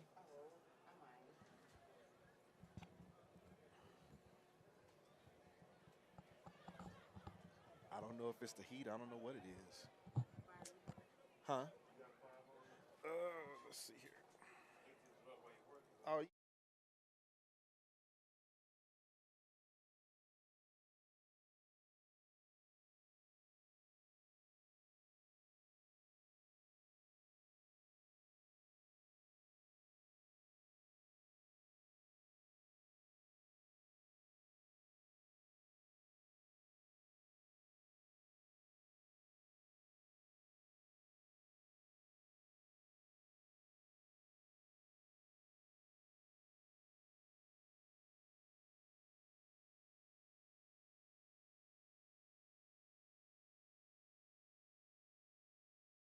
Williams, want to give you a public service announcement. Once you're in the stadium, there is no re-entry if you leave. If you leave the stadium, there is no re-entry. Thank you.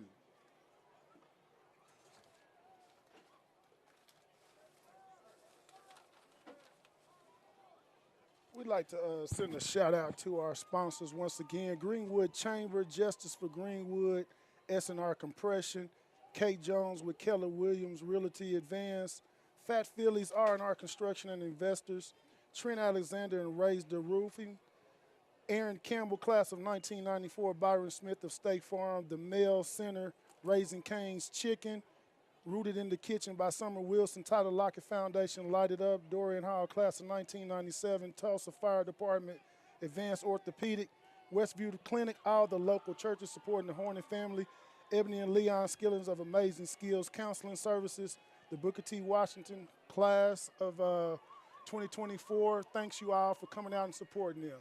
This is Hornet Football 2024, and here in a few moments I'm going to talk about some things that the Booker T. Washington Touchdown Club is doing for the program. Haven't done that yet, and I'm going to issue a challenge to every class. Here is Carpenter with the short kick, going to be taken, finally picked up by the Titans, trying to get outside, doesn't find a lane, but finally taken down by a sea of orange. Looks like the ball may be out. It is and out. The man in the white hat, Harold Alspaugh, indicates it's a fumble on the play, recovered by the Hornets. Hornet football. Well, Coach Ponder from McLain is about to lose his mind. Everything that his young man could have done wrong today, Leon has been wrong. Trying to fight for extra yardage and you give up the football. That's just something you can't do. Yes, sir.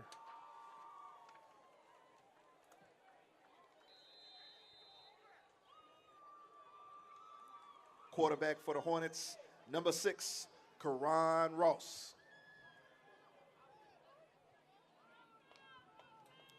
Ross going to call his own number over the left side, but hit hard and taken down.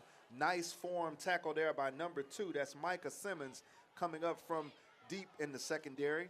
Ross is going to get maybe a yard, going to bring up second down in Titan territory. That's a good tackle. That's a good tackle by Simmons right Textbook. there. Man, he came up, butt was low, shoulders was high, and drove his man into the dirt. Played it well. Second down and 10 for the Hornets. Ross looking left. Now a heavy rush. He's going to be taken down in the backfield. Coming off of the edge is number 16, Malachi Jones on the tackle. Going to bring up third down for the Hornets. Now, this is a situation, Leon, like we said before, like our saying that we've all come to know, it's when you come out for the second half, the score is 0-0. You can't come out and think just because we was, putting foot to what in the first half that's just going to be a given starting the second half. And you said it right. We can't act like we done did something. I mean, this is week 3. We're just getting better, so don't act like we've arrived. Keep the momentum. Third down and 16 for the Hornets. Ross looks into the middle of the field, lofts it. Ball is up. Gonna be a it on a great 50-50 catch ball. We got it. there by number 88. That's Braxton Daniel on the catch, on the reception. Good enough. First down, Hornets. And ain't that freshman we was talking about that we had a chance to meet who said he's that man, a big-timer? That man. Well, he showed it right there because it was a 50-50 ball, and he went up there and got that thing in a crowd of Titans and pulled it down. And when you have Karan Ross that's basically putting it out there on a situation like that, you got to go get it. Here's Ross calling his own number over the right side of the center. Going to get a few positive yards and going to be taken down by the interior of the Titan defense. And, again, I'm impressed with the offensive coordinator, Dante Pearson, sticking to his game plan and having the faith in Karan Ross to throw the ball, and Karan even wanting to throw the ball. So kudos to both of those guys. And sometimes, Leon, you have to take things back to the most elementary keys, you know, blocking, tackling. Get off the ball, open up some holes. Second down and 8 for the Hornets from the Titan 10-yard line. Ross calls his own number again over the left side. He's got a hole, gets hit, but he's taking down somebody. Cue the band. Touchdown, Hornets.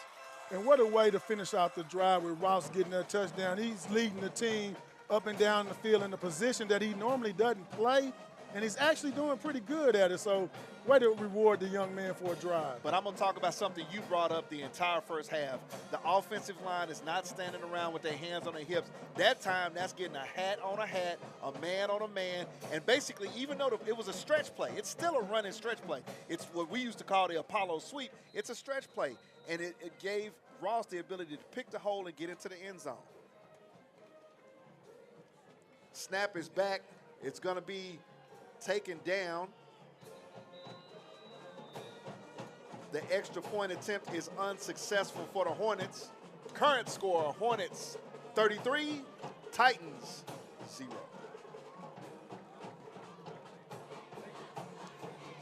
So that's the situation we've seen the first couple of weeks, Leon, where we've had some difficulties in the kicking game.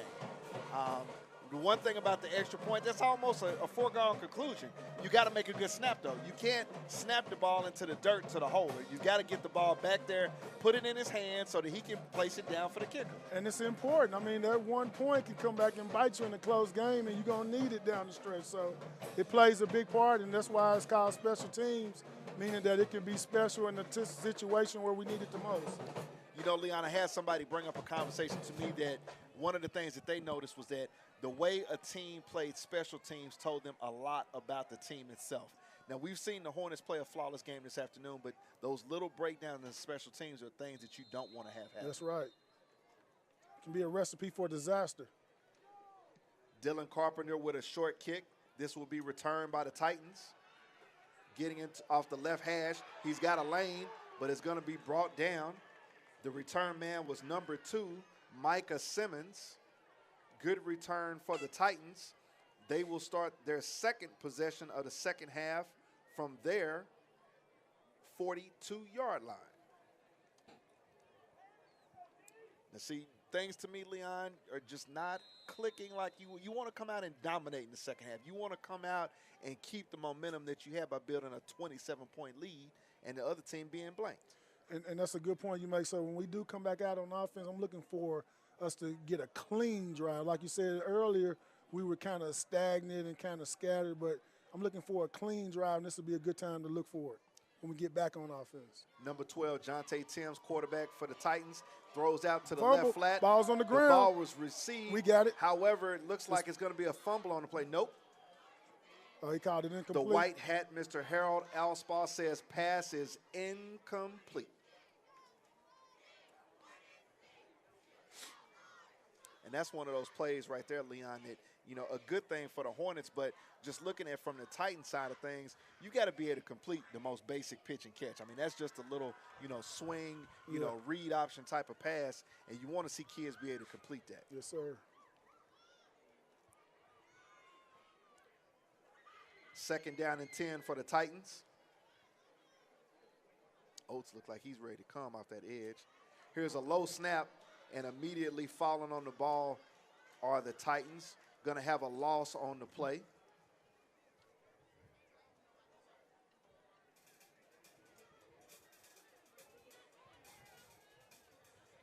Let's give it up for the defense, Hornet fans. It's 3rd down.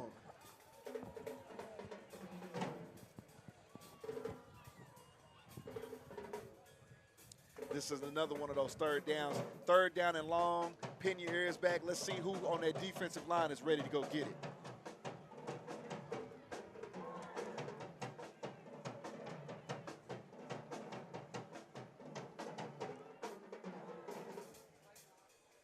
Timms has the snap, looking right, throws the throwback pass into the middle of the field as number 2, but he's immediately taken down by a host of Hornets. Number 2, Micah Simmons, is the receiver, taken down by defensive lineman number 54, Corian Williams, and several of his Hornet friends.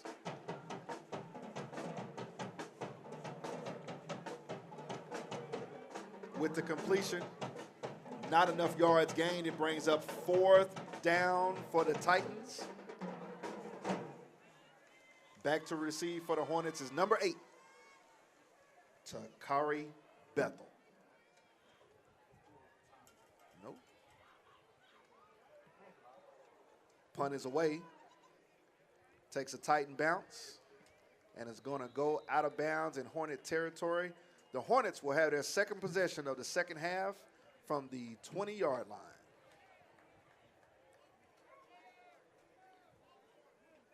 We want to thank some of our sponsors, the Westview Clinic, Advanced Orthopedics of Oklahoma, Fat Phillies, the Lock It Up Foundation,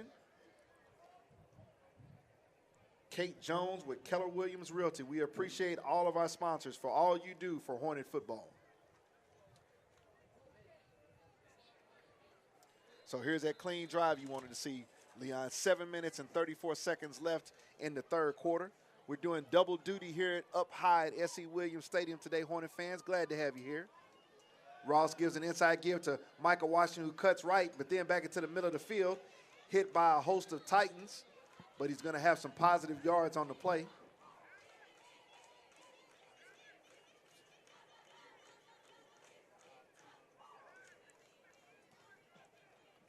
Forward progress nets Washington 4 yards, brings up 2nd and 6 from the Hornet 24.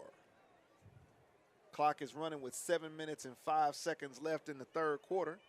Hornet fans, hit us up on Twitter. You can reach me at bperry918. Let us know what you think of the broadcast. We're here at the Northside Classic. Karan Ross with another give to Michael Washington, who dances and gets to his right, trying to get to a 1st down, but he's brought down by number 7 for the Titans. That's Joseph Morgan.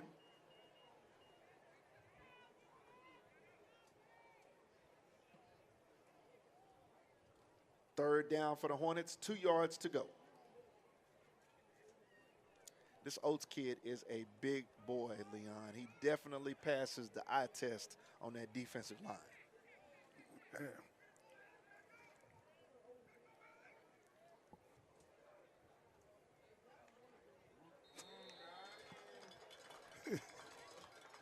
Well, Karan Ross gets him again. White hat Harold Alspa indicates penalty flag on the Titans. With that, 1st down, Hornets.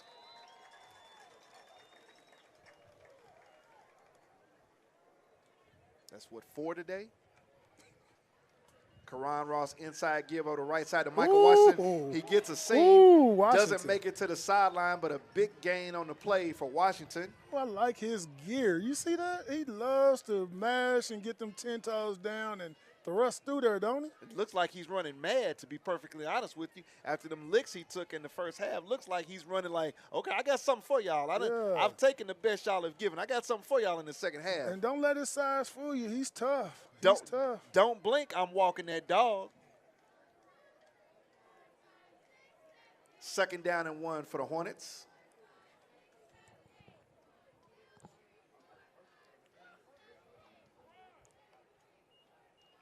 Here's an inside give to number 20 for the Hornets. The ball carrier wrapped up and spins, but now he's moving forward. He's going to mash along with his Hornet counterparts and going to be close enough for another Hornet First down.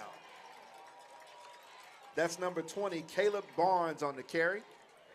Nice play by the Hornet offensive lineman to come in there and say, we got you, bro. We can go ahead and get you down here. Keep the feet moving. Halftime, all right. 5 minutes ticking down in the third quarter. 1st and 10 for the Hornets from the Titan 46-yard line. Karan Ross with another inside give, but a big hit there by number 56. That's Nehemiah Tatum. Ball carrier for the Hornets was Caleb Barnes, number 20. Hey, that was a big-time tackle by 56 Tatum from the Titans. I mean, that was textbook regardless of what jersey he had on. He played it well. That'll get you a college scholarship right there. 2nd down and 11 for the Hornets from the Titan 48.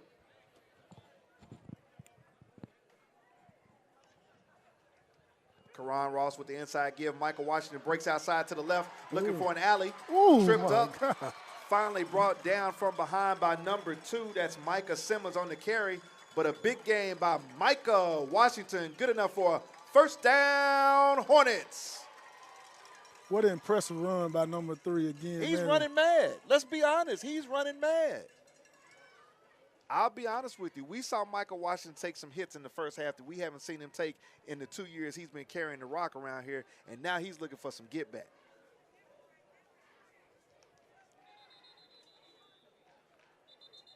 We have a flag before the snap. White hat owl spot indicates the flag is going to be against the Hornets. Going to move them back.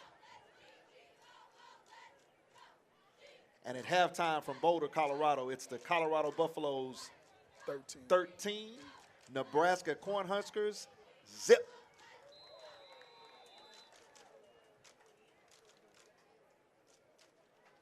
Three minutes and 46 seconds counting in the third quarter, Hornet fans.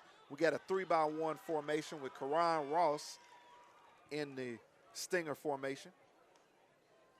Ross takes the snap, swings it out to his right. Dalen Overstreet has it. Now he's going to reverse field, looking to get into the middle of the field, but he's hit and taken down by number 6, Javante McCaskill on the tackle for the Titans.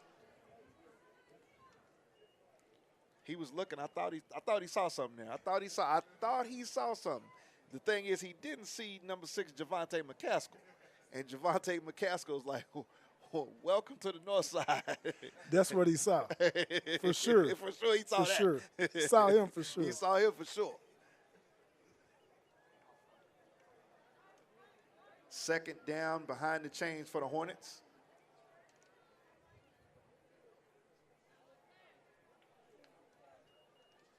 Ross fakes, looks into the middle of the field, has a man. Nice. Pass is going to be a little bit too long, intended for number 8, Takari Bethel. Hey, that's no discredit to Ross. I mean, he saw a good target. That was a good target for a guy who don't even play quarterback to have the heads up and the width to throw that thing. But I like the route that Bethel Yeah, ran because a lot of everything was times when you have off coverage like that, you want to go immediately to the sideline. Bethel gave him the leg to the sideline and got back to the middle of the field. It gave Ross some more room to throw it. He just put too much air up under it. Yes, sir. But with no deep safety, no harm, no foul. Let's give it up, Hornet fans. 3rd down for the Hornets.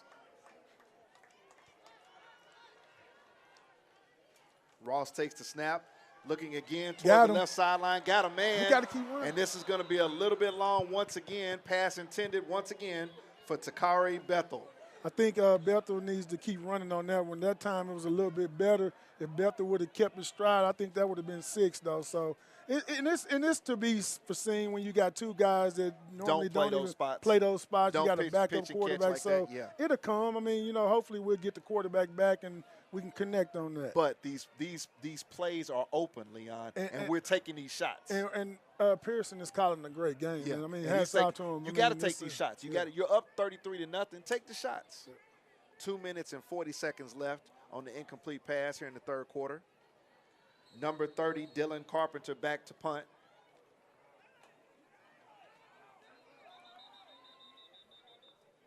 But they do let the play clock run down, I do believe.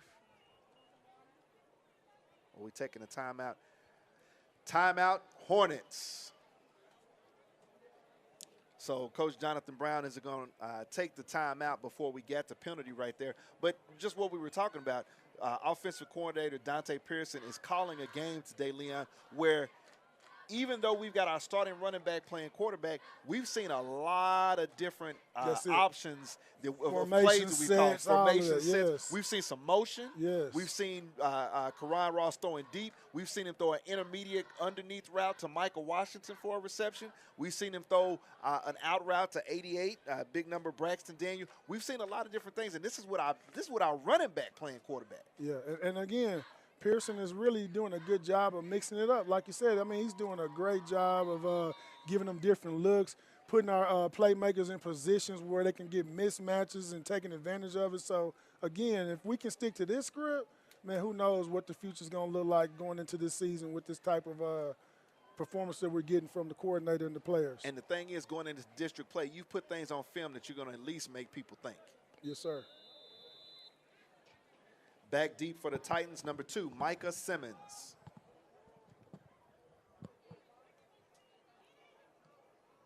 Punts away. Going to be caught by Simmons. He's immediately hit, spins out of some tackles. Going to be able to get out to the left hash and taken down at approximately the 15-yard line of the Titans. There is a flag on the play. Oh, got an injured player, too. We have an injured player. Look like Simmons, the returner for the Titans, is going to be injured on the play. And, you know, Byron, man, a good thing about this game, too, is we're 0-2, but guess what? We can get this victory at home, and, man, you know what it does for the morale and the direction of where we can go with this thing, you know. And then to even get a goose egg, I mean, we still got time left, but, man, this is a big morale booster for the Hornets, who practice all week in the hot sun and the elements. And when you come up short, you know, the last 2 weeks and you can get back on track, man, this is really a way to salvage the season. Because one of what things that I wanted to discuss with you, Leon, is that you have to look at it from the standpoint of this team, this group of kids. We're talking about from the freshmen through the seniors.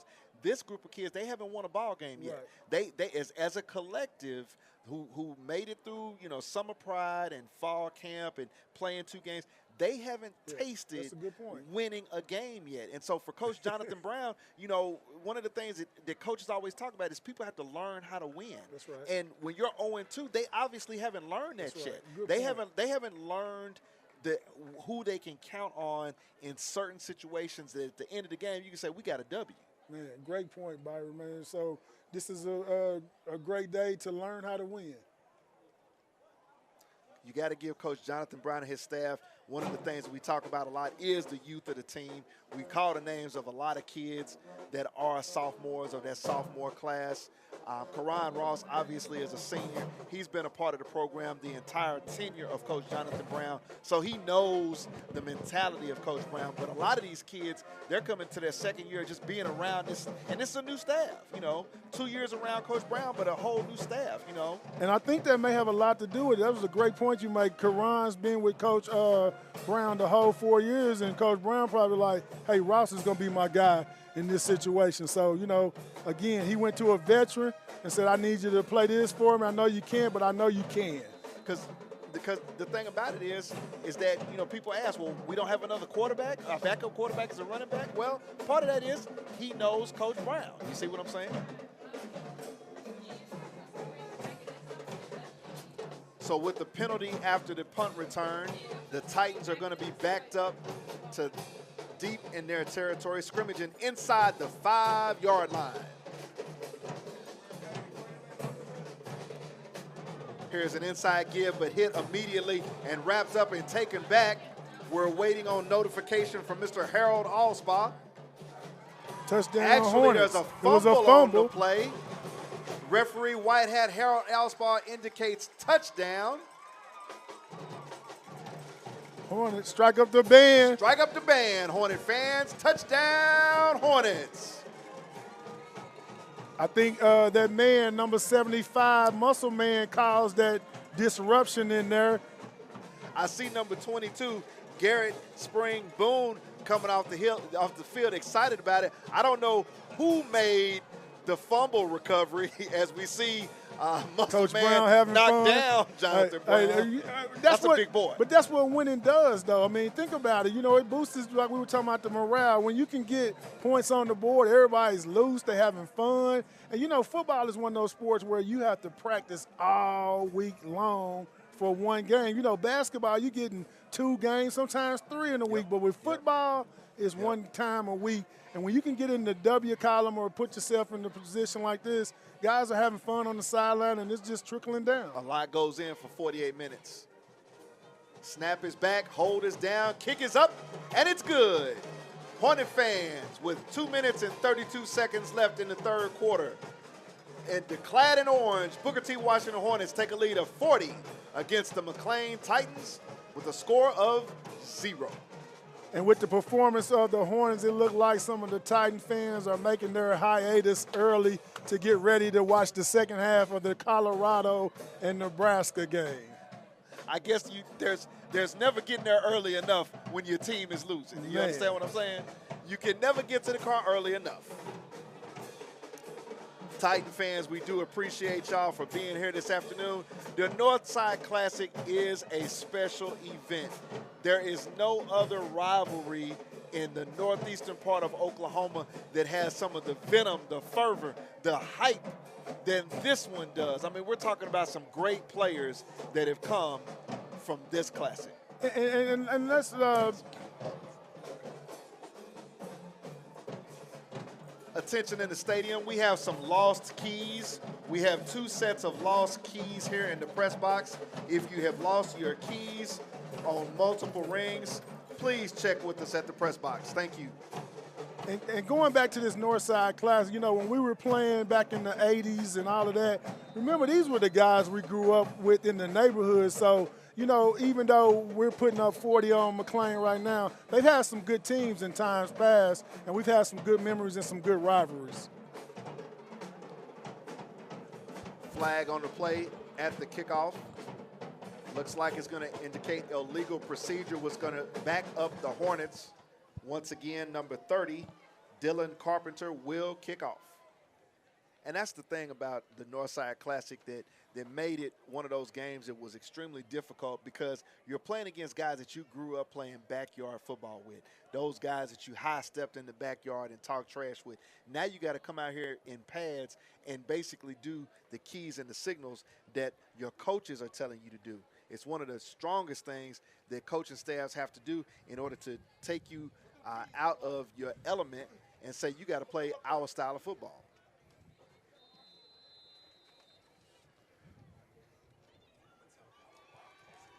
Carpenter with a deep kick, but will be returned by the Titans. Simmons gets into the middle of the field, breaking to the left hash, has an alley, but he's bowled into the Hornet territory almost, tackled by number 11. That's Darion Overstreet. Titans will have the ball just a shade outside of the Hornet side of the field.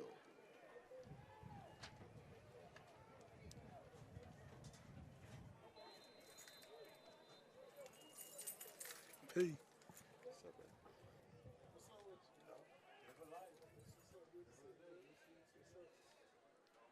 So Hornet fans, 2 minutes and 25 seconds left in the third quarter. Hornets put a 40 spot. Hornets got a 40 spot up on the Titans. A 40 spot.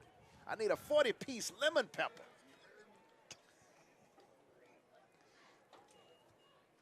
Here's an inside give, but hit immediately, spun out of a tackle. Running back for the Titans is number 2, Micah Simmons. He was met in the backfield by number 75, Joseph Graves. Boy, that Graves kid, man, he's going to be a force to be reckoned with. This is only his 3rd game in high school, man. Did you hear what I'm saying? And he's having an impact like this early and often. He not knoweth what he do, but he's doing it. You know what I'm saying? Gain of 1 on the carry. 2nd down and 9 for the Titans from the Hornets 50. Here's a pass out to the right flat, complete. Coming up and making the tackle is number 24 for the Hornets. That's Dalen Overstreet. On the reception for the Titans, number 11, Dennis Nolan. With the pitch and catch It's going to bring up 3rd down and 2 for the Titans. Now, this is a situation where even though with that, the Hornet defense needs to go ahead and get off the field and get into the 4th quarter. And we want to protect this goose egg as much as possible, too. I mean, that's one of them things where we want it all today. Tim's a quarterback with the inside give. Running back looks to his left, tries to cut back, but he's going to be taken down. Looks like another loss on the play.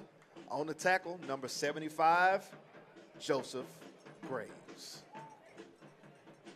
You call his name a bunch, but he's doing work. Less than a minute to go in the 3rd quarter.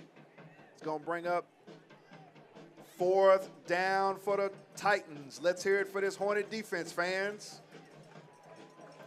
Coach Jonathan Brown getting his defense set. Here's another opportunity for the Titans, Leon, but a chance for this defense to make a statement. Tim's in the empty backfield, looks to his left, throws it into the flat. The pass is complete.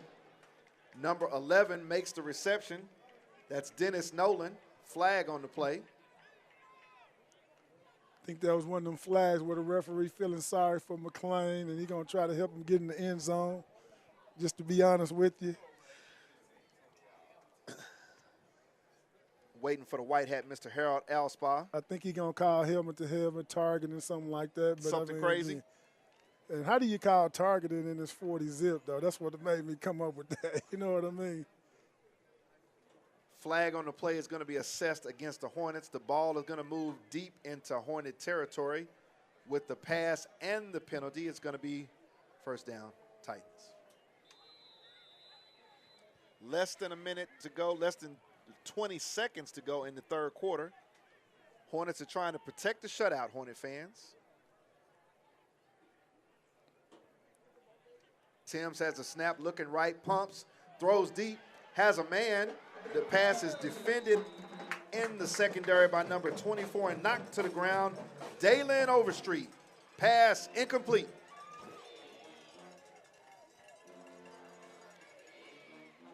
Brings up 2nd down and 10 from the 22-yard line. Titans. And that's Dalen Overstreet out there just roving, Leon. He's just roving around. Basically, if you don't make a good throw, he's going to make you pay. Hey, BP, you hear that band rocking there? One thing I do know is when they start playing this, we kicking so much behind. You know what I mean? And then the score is reflecting it 40-0, and that's when you strike it out with that BTW, rocks the house. Timms looking to his left, slip screen. Pass is complete to number 2, Simmons. Simmons is going to be out of bounds, and with that play, it's the end of the 3rd quarter. Coming back, we have the final period of the Northside Classic. Current score, the Booker T. Washington Hornets 40, McLain Titans 0. And, you know, looking at the schedule, we got a bye week next week, so this is perfect to get a big win like this. And, yeah, I'm saying it earlier, a big win like this to go into the bye week, get some guys back, get some kids healthy, revisit what you did on offense and defense well the first 3 weeks. So, hey, what a perfect time to go into a bye week with a big victory like this. Because as you can see, as we can see, looking at the sideline, we've got several guys that are in jerseys that are not playing today. So you're going to have 2 weeks to basically do one or two things, either get guys healthy, do what they need to do to get them back onto the field to start district play. That's right. I'm going to bring up the schedule here in a little bit, but before I do that, let me talk about this fundraiser that we're doing with the Booker T. Washington Touchdown Club, Hornet fans. It is to run the program, there's a lot of costs, there's a lot of expenses, and we need your assistance. The team post-game meal is $350. The team pre-game meal is $450. The weekly team food cost during the summer, during Summer Pride, is $1,200. And the yearly cost of the team academic advisor is $2,500. We're issuing a challenge to every class, no matter who you are. If you're a Hornet alumni or former Hornet football player, we need your class to step up. Give at $ Booker T Booster Club, or make a check payable to the Booker T Washington Touchdown Club and mail it to 1514 East Zion Street in Tulsa. Timms, the quarterback for the Titans, on 2nd and 10. Flag on the play.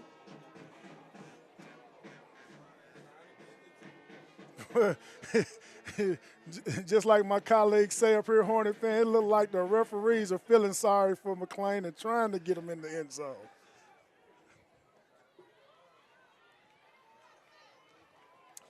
Another penalty infraction going to be assessed against the Hornets.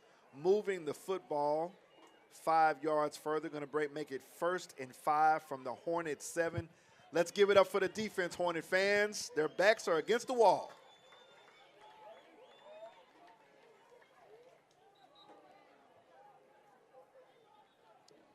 So we had a white hat indicating that he's trying to either check on the play clock.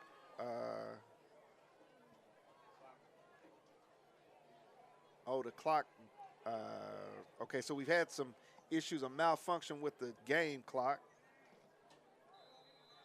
But we've got that set. It's fixed. 11 minutes. The clock is ticking here in the 4th quarter. 1st and 5 for the Titans.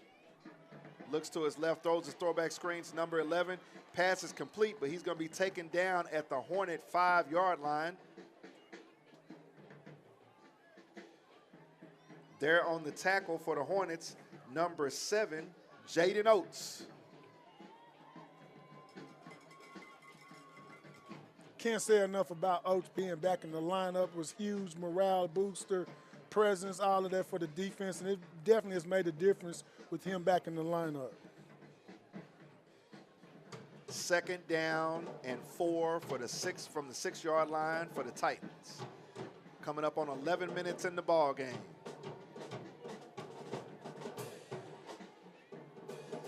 Inside give, but immediately hit by a host of Hornets who wrap him up.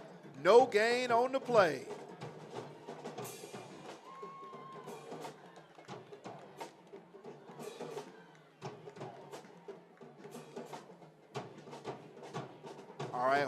All right, Hornet fans, it's 3rd down for the Titans.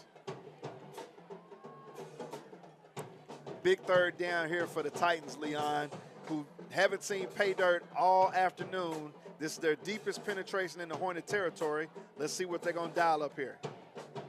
Tim's looking left, throws deep into the end zone. Pass is up and complete. Touchdown, Titans.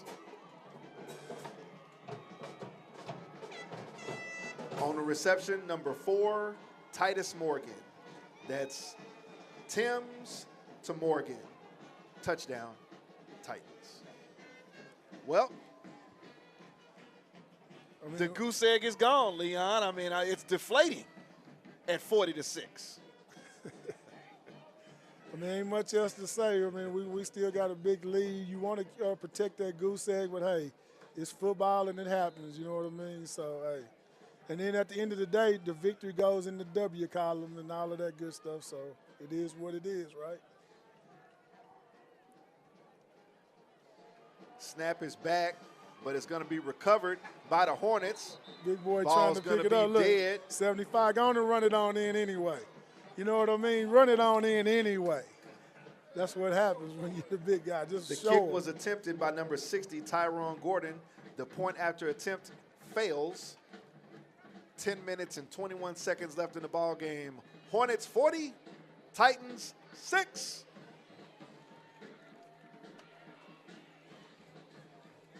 I mean, when Joseph Graves gets his hands on the football, he's looking to do one of two things: stiff arm somebody or high step. And I'm saying that for a defensive tackle. I like him. I like him. It's a lot to like about that kid. You know I like him even more so because he got that 7'5" on, too. I can't say enough about that. Welcome to the 75 Club, young man. You're definitely representing. It's been a busy afternoon for us here in the booth today. We haven't had a chance and an opportunity to do a Hornet spotlight. We apologize. We would definitely pick that up next week.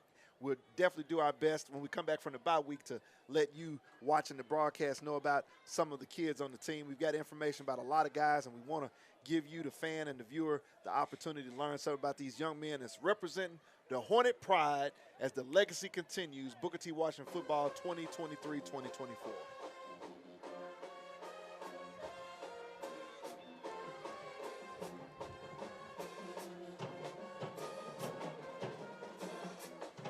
can't say enough about the job that Coach Ponder's doing with the McLain Titans, man. I'm talking about a Tulsa native, Central Brave, played for the Central Braves, had a NFL career with the New York Giants, and come back home and take a program that has some ups and downs, some bumps and bruises, but he's really got them trending in the right direction, got them looking good, playing good. The morale is up, exposing them to a lot of great things. So hats off to Coach Ponder. And this is a ball club that really beat up on Central. I mean, you know, a lot of people say, well, it was Central, but to go out and put a goose egg on somebody the way they did, that says a lot about the coaching and the build of your team.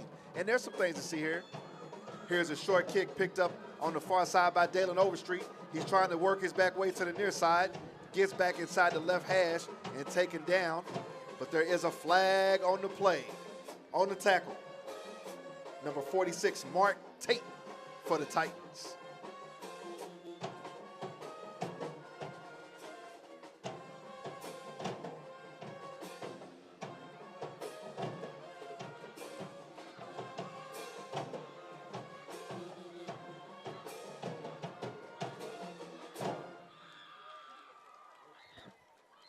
Seeing what the penalty infraction was, we're waiting on the white hat, Mr. Harold Allspaw, to tell us exactly what we got going on. Not sure whether or not it's who's it against, but looks like it's going to be a block in the back by the Hornets. With the penalty on the play, the Hornets are going to be backed up. Going to be first down for the Hornets from their 24-yard line. Karan Ross, once again, the quarterback for the Hornets.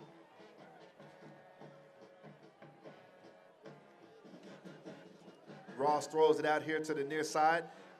Shoestring catch by Dalen Overstreet, who's able to get to the sideline, knocked out of bounds. Big gain by Overstreet. Good enough for a first down, Hornets.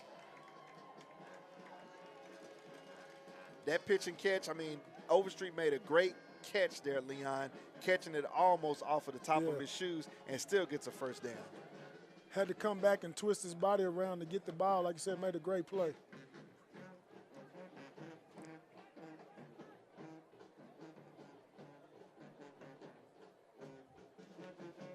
Karan Ross with the snap. Here's an inside. No, he calls his own number.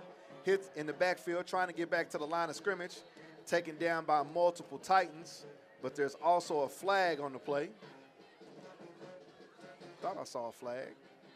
Maybe not. Check that, no flag. Gonna bring up second down and 10 for the Hornets.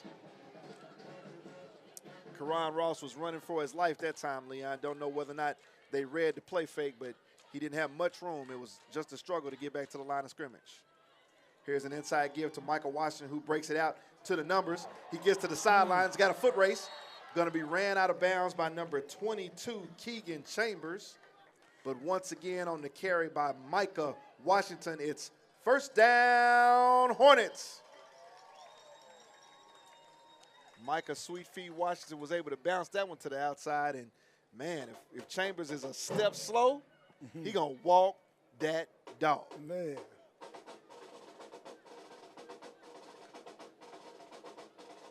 Here's a throwback pass to Dalen Overstreet, who cuts back into the middle of the field. Gets hit by 3 Titans, taken down finally by number 15, Abram Jackson. Nice pitch and catch from Ross to Overstreet.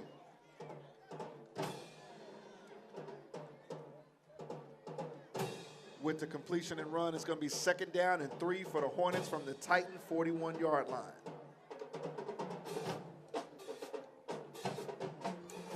Got a little check with me action for the Hornets. Karan Ross with Micah Sweetfeet Washington in the backfield with him.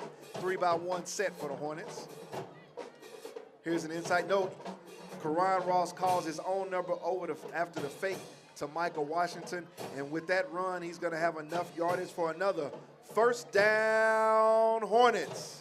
You know, going back to Washington, the kid number 3, he reminds me of Alvin Kamara for the New Orleans Saints, man. He's not very big, but, boy, they play big, and they got that shift and that gear that can take it to the next level. So I was thinking of that on that last drive. That's what he reminds me of. We're going to have an official's timeout for an injury on the field. Looks like a member of the Titans who's dealing with a cramp issue, Leon. We've had a well-played, pretty clean game today. Haven't had to break anybody up.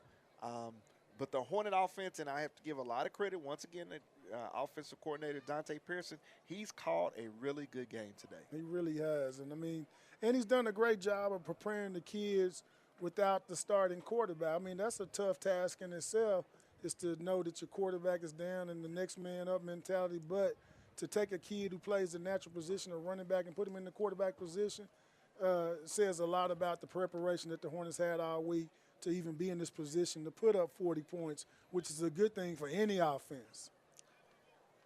Big left tackle, number 60, Darian Melendez. At left guard is Dario Green, number 62. Center currently is Baron Brooks. That's a sophomore. Baron Brooks in the middle. Number 56 is the right tackle, Derek Chambers. And number 73, Isaiah Fortenberry, is the right tackle. Here's a high snap. Ross is able to catch it. Going to be tackled in the backfield for a loss. That's one of those things where the center, number 74, that's Baron Brooks, he's got to be real crisp about that quarterback-center exchange, Leon. Second down and 13 for the Hornets from the Titan 38-yard line.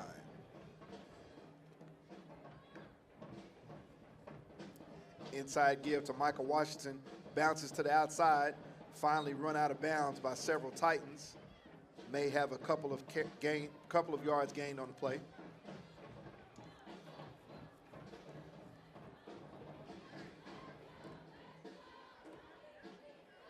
This offense is just taking their time.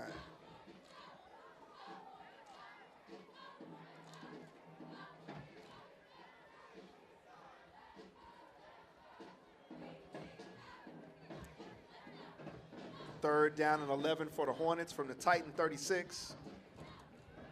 Ross back to throw. He's looking. He's going to tuck it up and run. Gets to the sideline, finally taken down by multiple Titans. Multiple guys, including number 33, Anel Walker, on the tackle.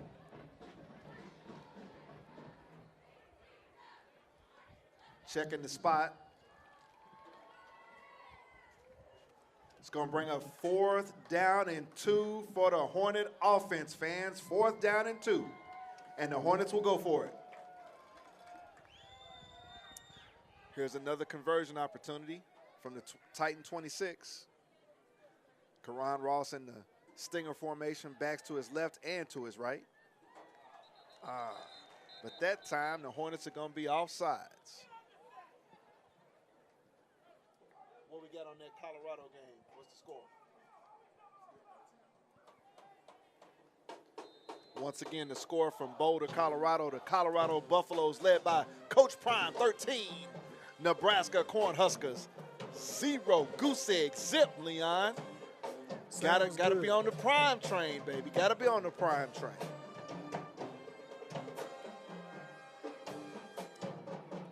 After the penalty, is going to bring up 4th down and 6 for the offense.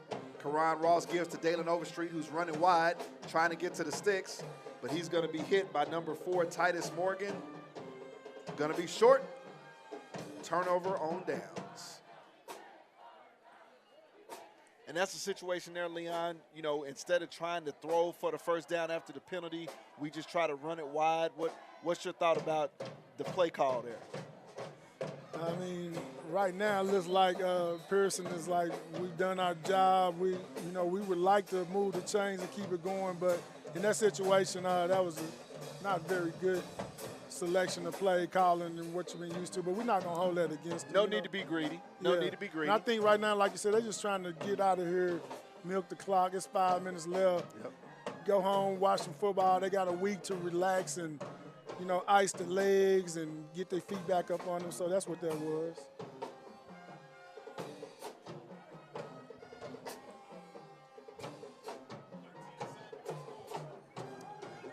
Okay. Nebraska just scored.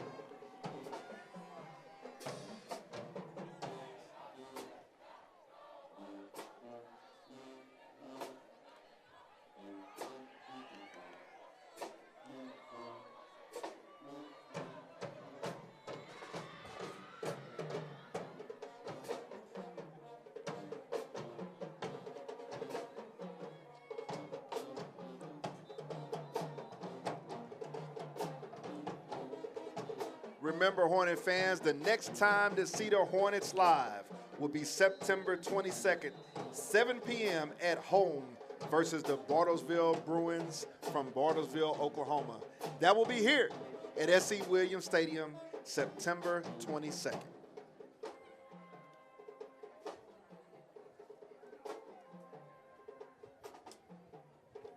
Hornets are off next week. Next week is the bye week. Won't see him again until September 22nd. Timms throws the slip screen here to the near side.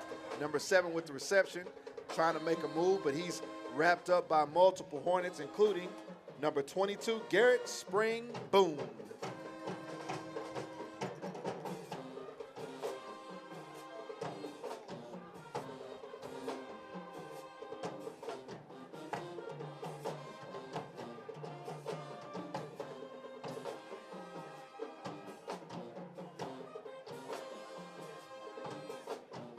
Two-yard gain on the play brings up 2nd down and 8 with 4 minutes and 43 seconds left in the ball game.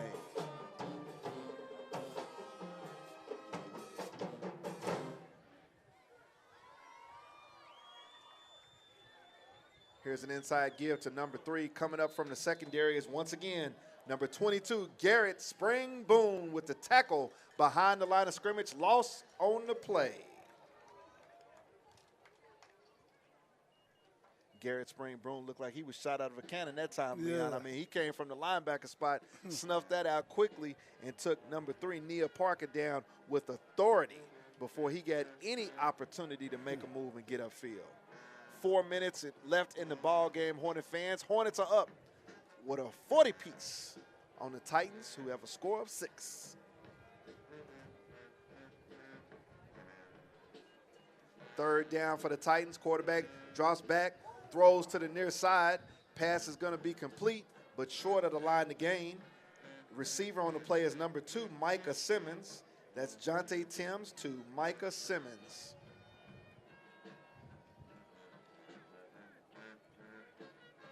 All right, Hornet fans, we get 4th down for the Titans.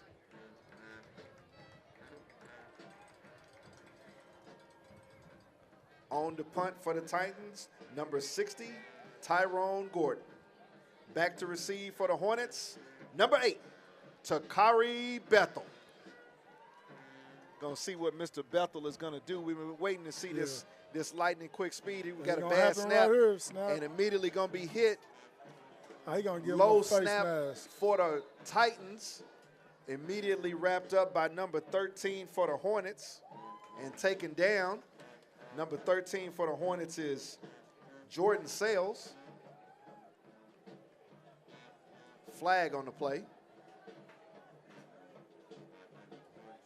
Gonna call a face mask on that. Looks like it. I don't think it's gonna be enough though. It might be. It was from that spot though. Yeah. It might be right on the. It might be a yard. Flag short. on the play is going to be assessed against the Hornets. White hat Harold Alspaugh marks off the yardage. Makes it a 4th and 3. It looks like, or a 4th and 4, something like that.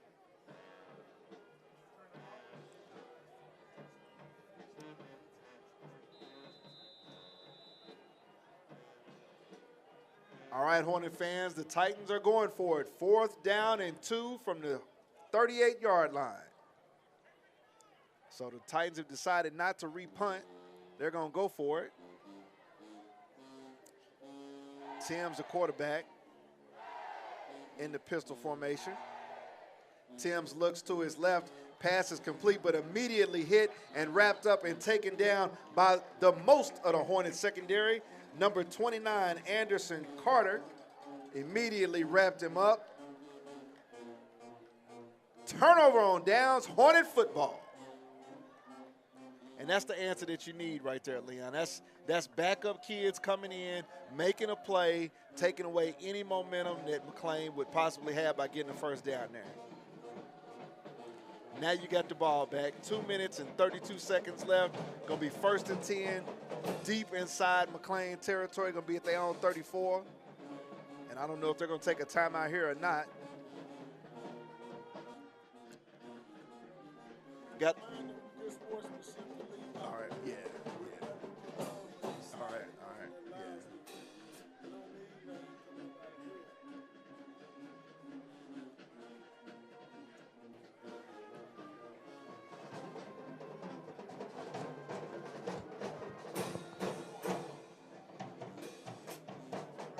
So we're trying to check. I'm not sure. I think Coach Ponder is trying to get an understanding as to With the spot of the penalty after the personal foul for the face mask, why was there not a first down given to the Titans? Well, you only get 15 yards on it, and it wasn't even He was enough. backed up too far. Yeah, you see, it just backed up too far, like Yeah. you said. All right, here we go. Quarterback for the Hornets, number 18, Bennett Goodson. Goodson at quarterback for the Hornets. So we got a new quarterback, Hornet fans. Let's see what Mr. Bennett Goodson is going to do. Goodson looking to his left, throws deep, has a man. The pass is caught. Somebody cue the band. Pass is complete to number 0, Caden McLain. Touchdown, Hornets. Got a flag on the play. Pass interference. Flag on the play.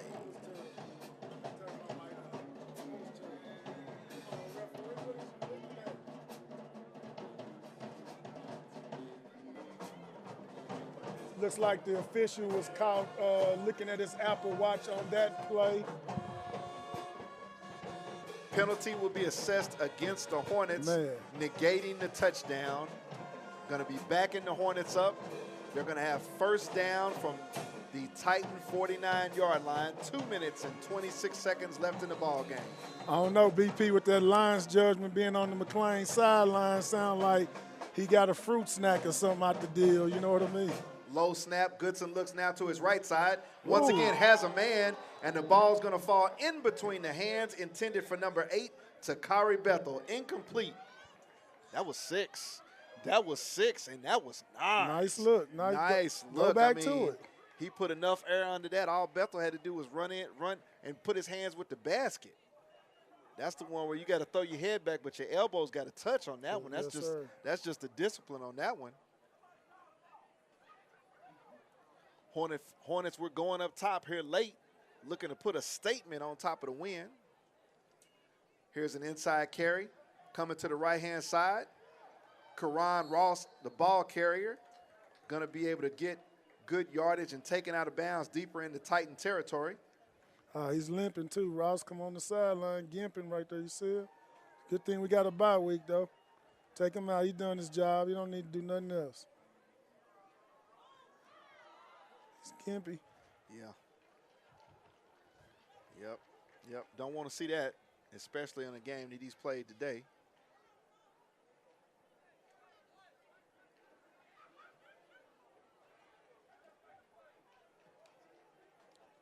Here's a give over the left-hand side to Michael Washington. He's going to be wrapped up. At that play, it was 3rd down and 14 for the Hornets. Washington gets a few. Clock ticking down. We've got 1 minute and 24 seconds left in the ball game, Hornet fans. Been a well-played game today, this afternoon, for the Northside Classic here from S.E. Williams Stadium. End of punt on 4th down for the Hornets, number 30, Dylan Carpenter.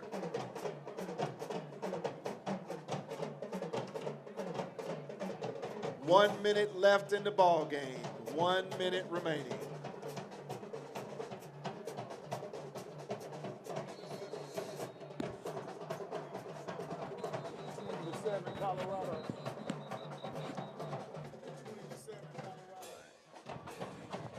Third quarter.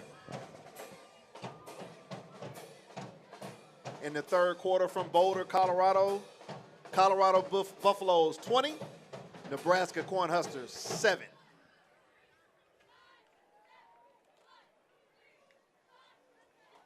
Got a timeout on the field, Hornets. 46.9 seconds left in the ball game. Well, Leon, I'll say this much. Going into this Northside Classic, There were a lot of questions, a lot of discussion by the McLain side that they were going to be able to come in here and get some get back for the last year's final score of 51-8. Tell me some of the things that you've liked that you've seen today. Man, the offensive coordinator, Dante Pearson's coming out, man. We definitely want to say we saw a great play calling from the Hornets staff, and with their backup, they didn't get away from their play calling, so the Hornets did what they needed to do. Going into this bye week, we can work with this.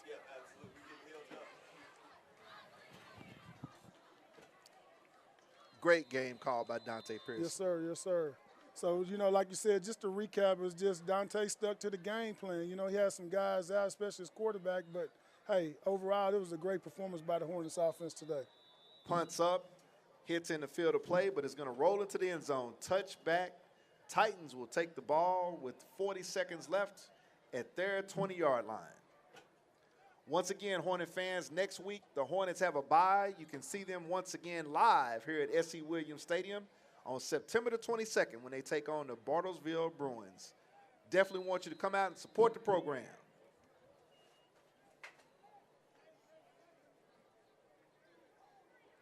$20-7 Colorado over Nebraska. Now, I'll be honest with you, Leon. I picked Colorado to win by 20. So they got another touchdown that they need to go ahead and put on the Huskers. I mean, I'll put it to you this way. I told everybody, could Nebraska keep it within 20? Right now it's 13. I see. Time's left on the clock.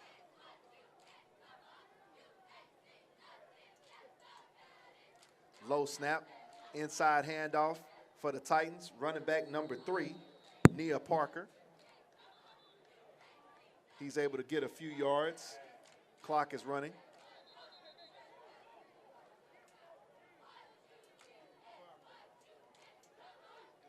Got an injured Titan on the field. Looks like it's the running back, Parker. Well, that you're going to get a little of that trash talk from the Booker T and McLain gang. That's just what it is. It's nothing, just not a part of the game. It just happens like that, guys. It's a part of the tradition of the Northside Classic. Absolutely. Tempers are flaring. If it wasn't, something would be wrong. Yes, sir.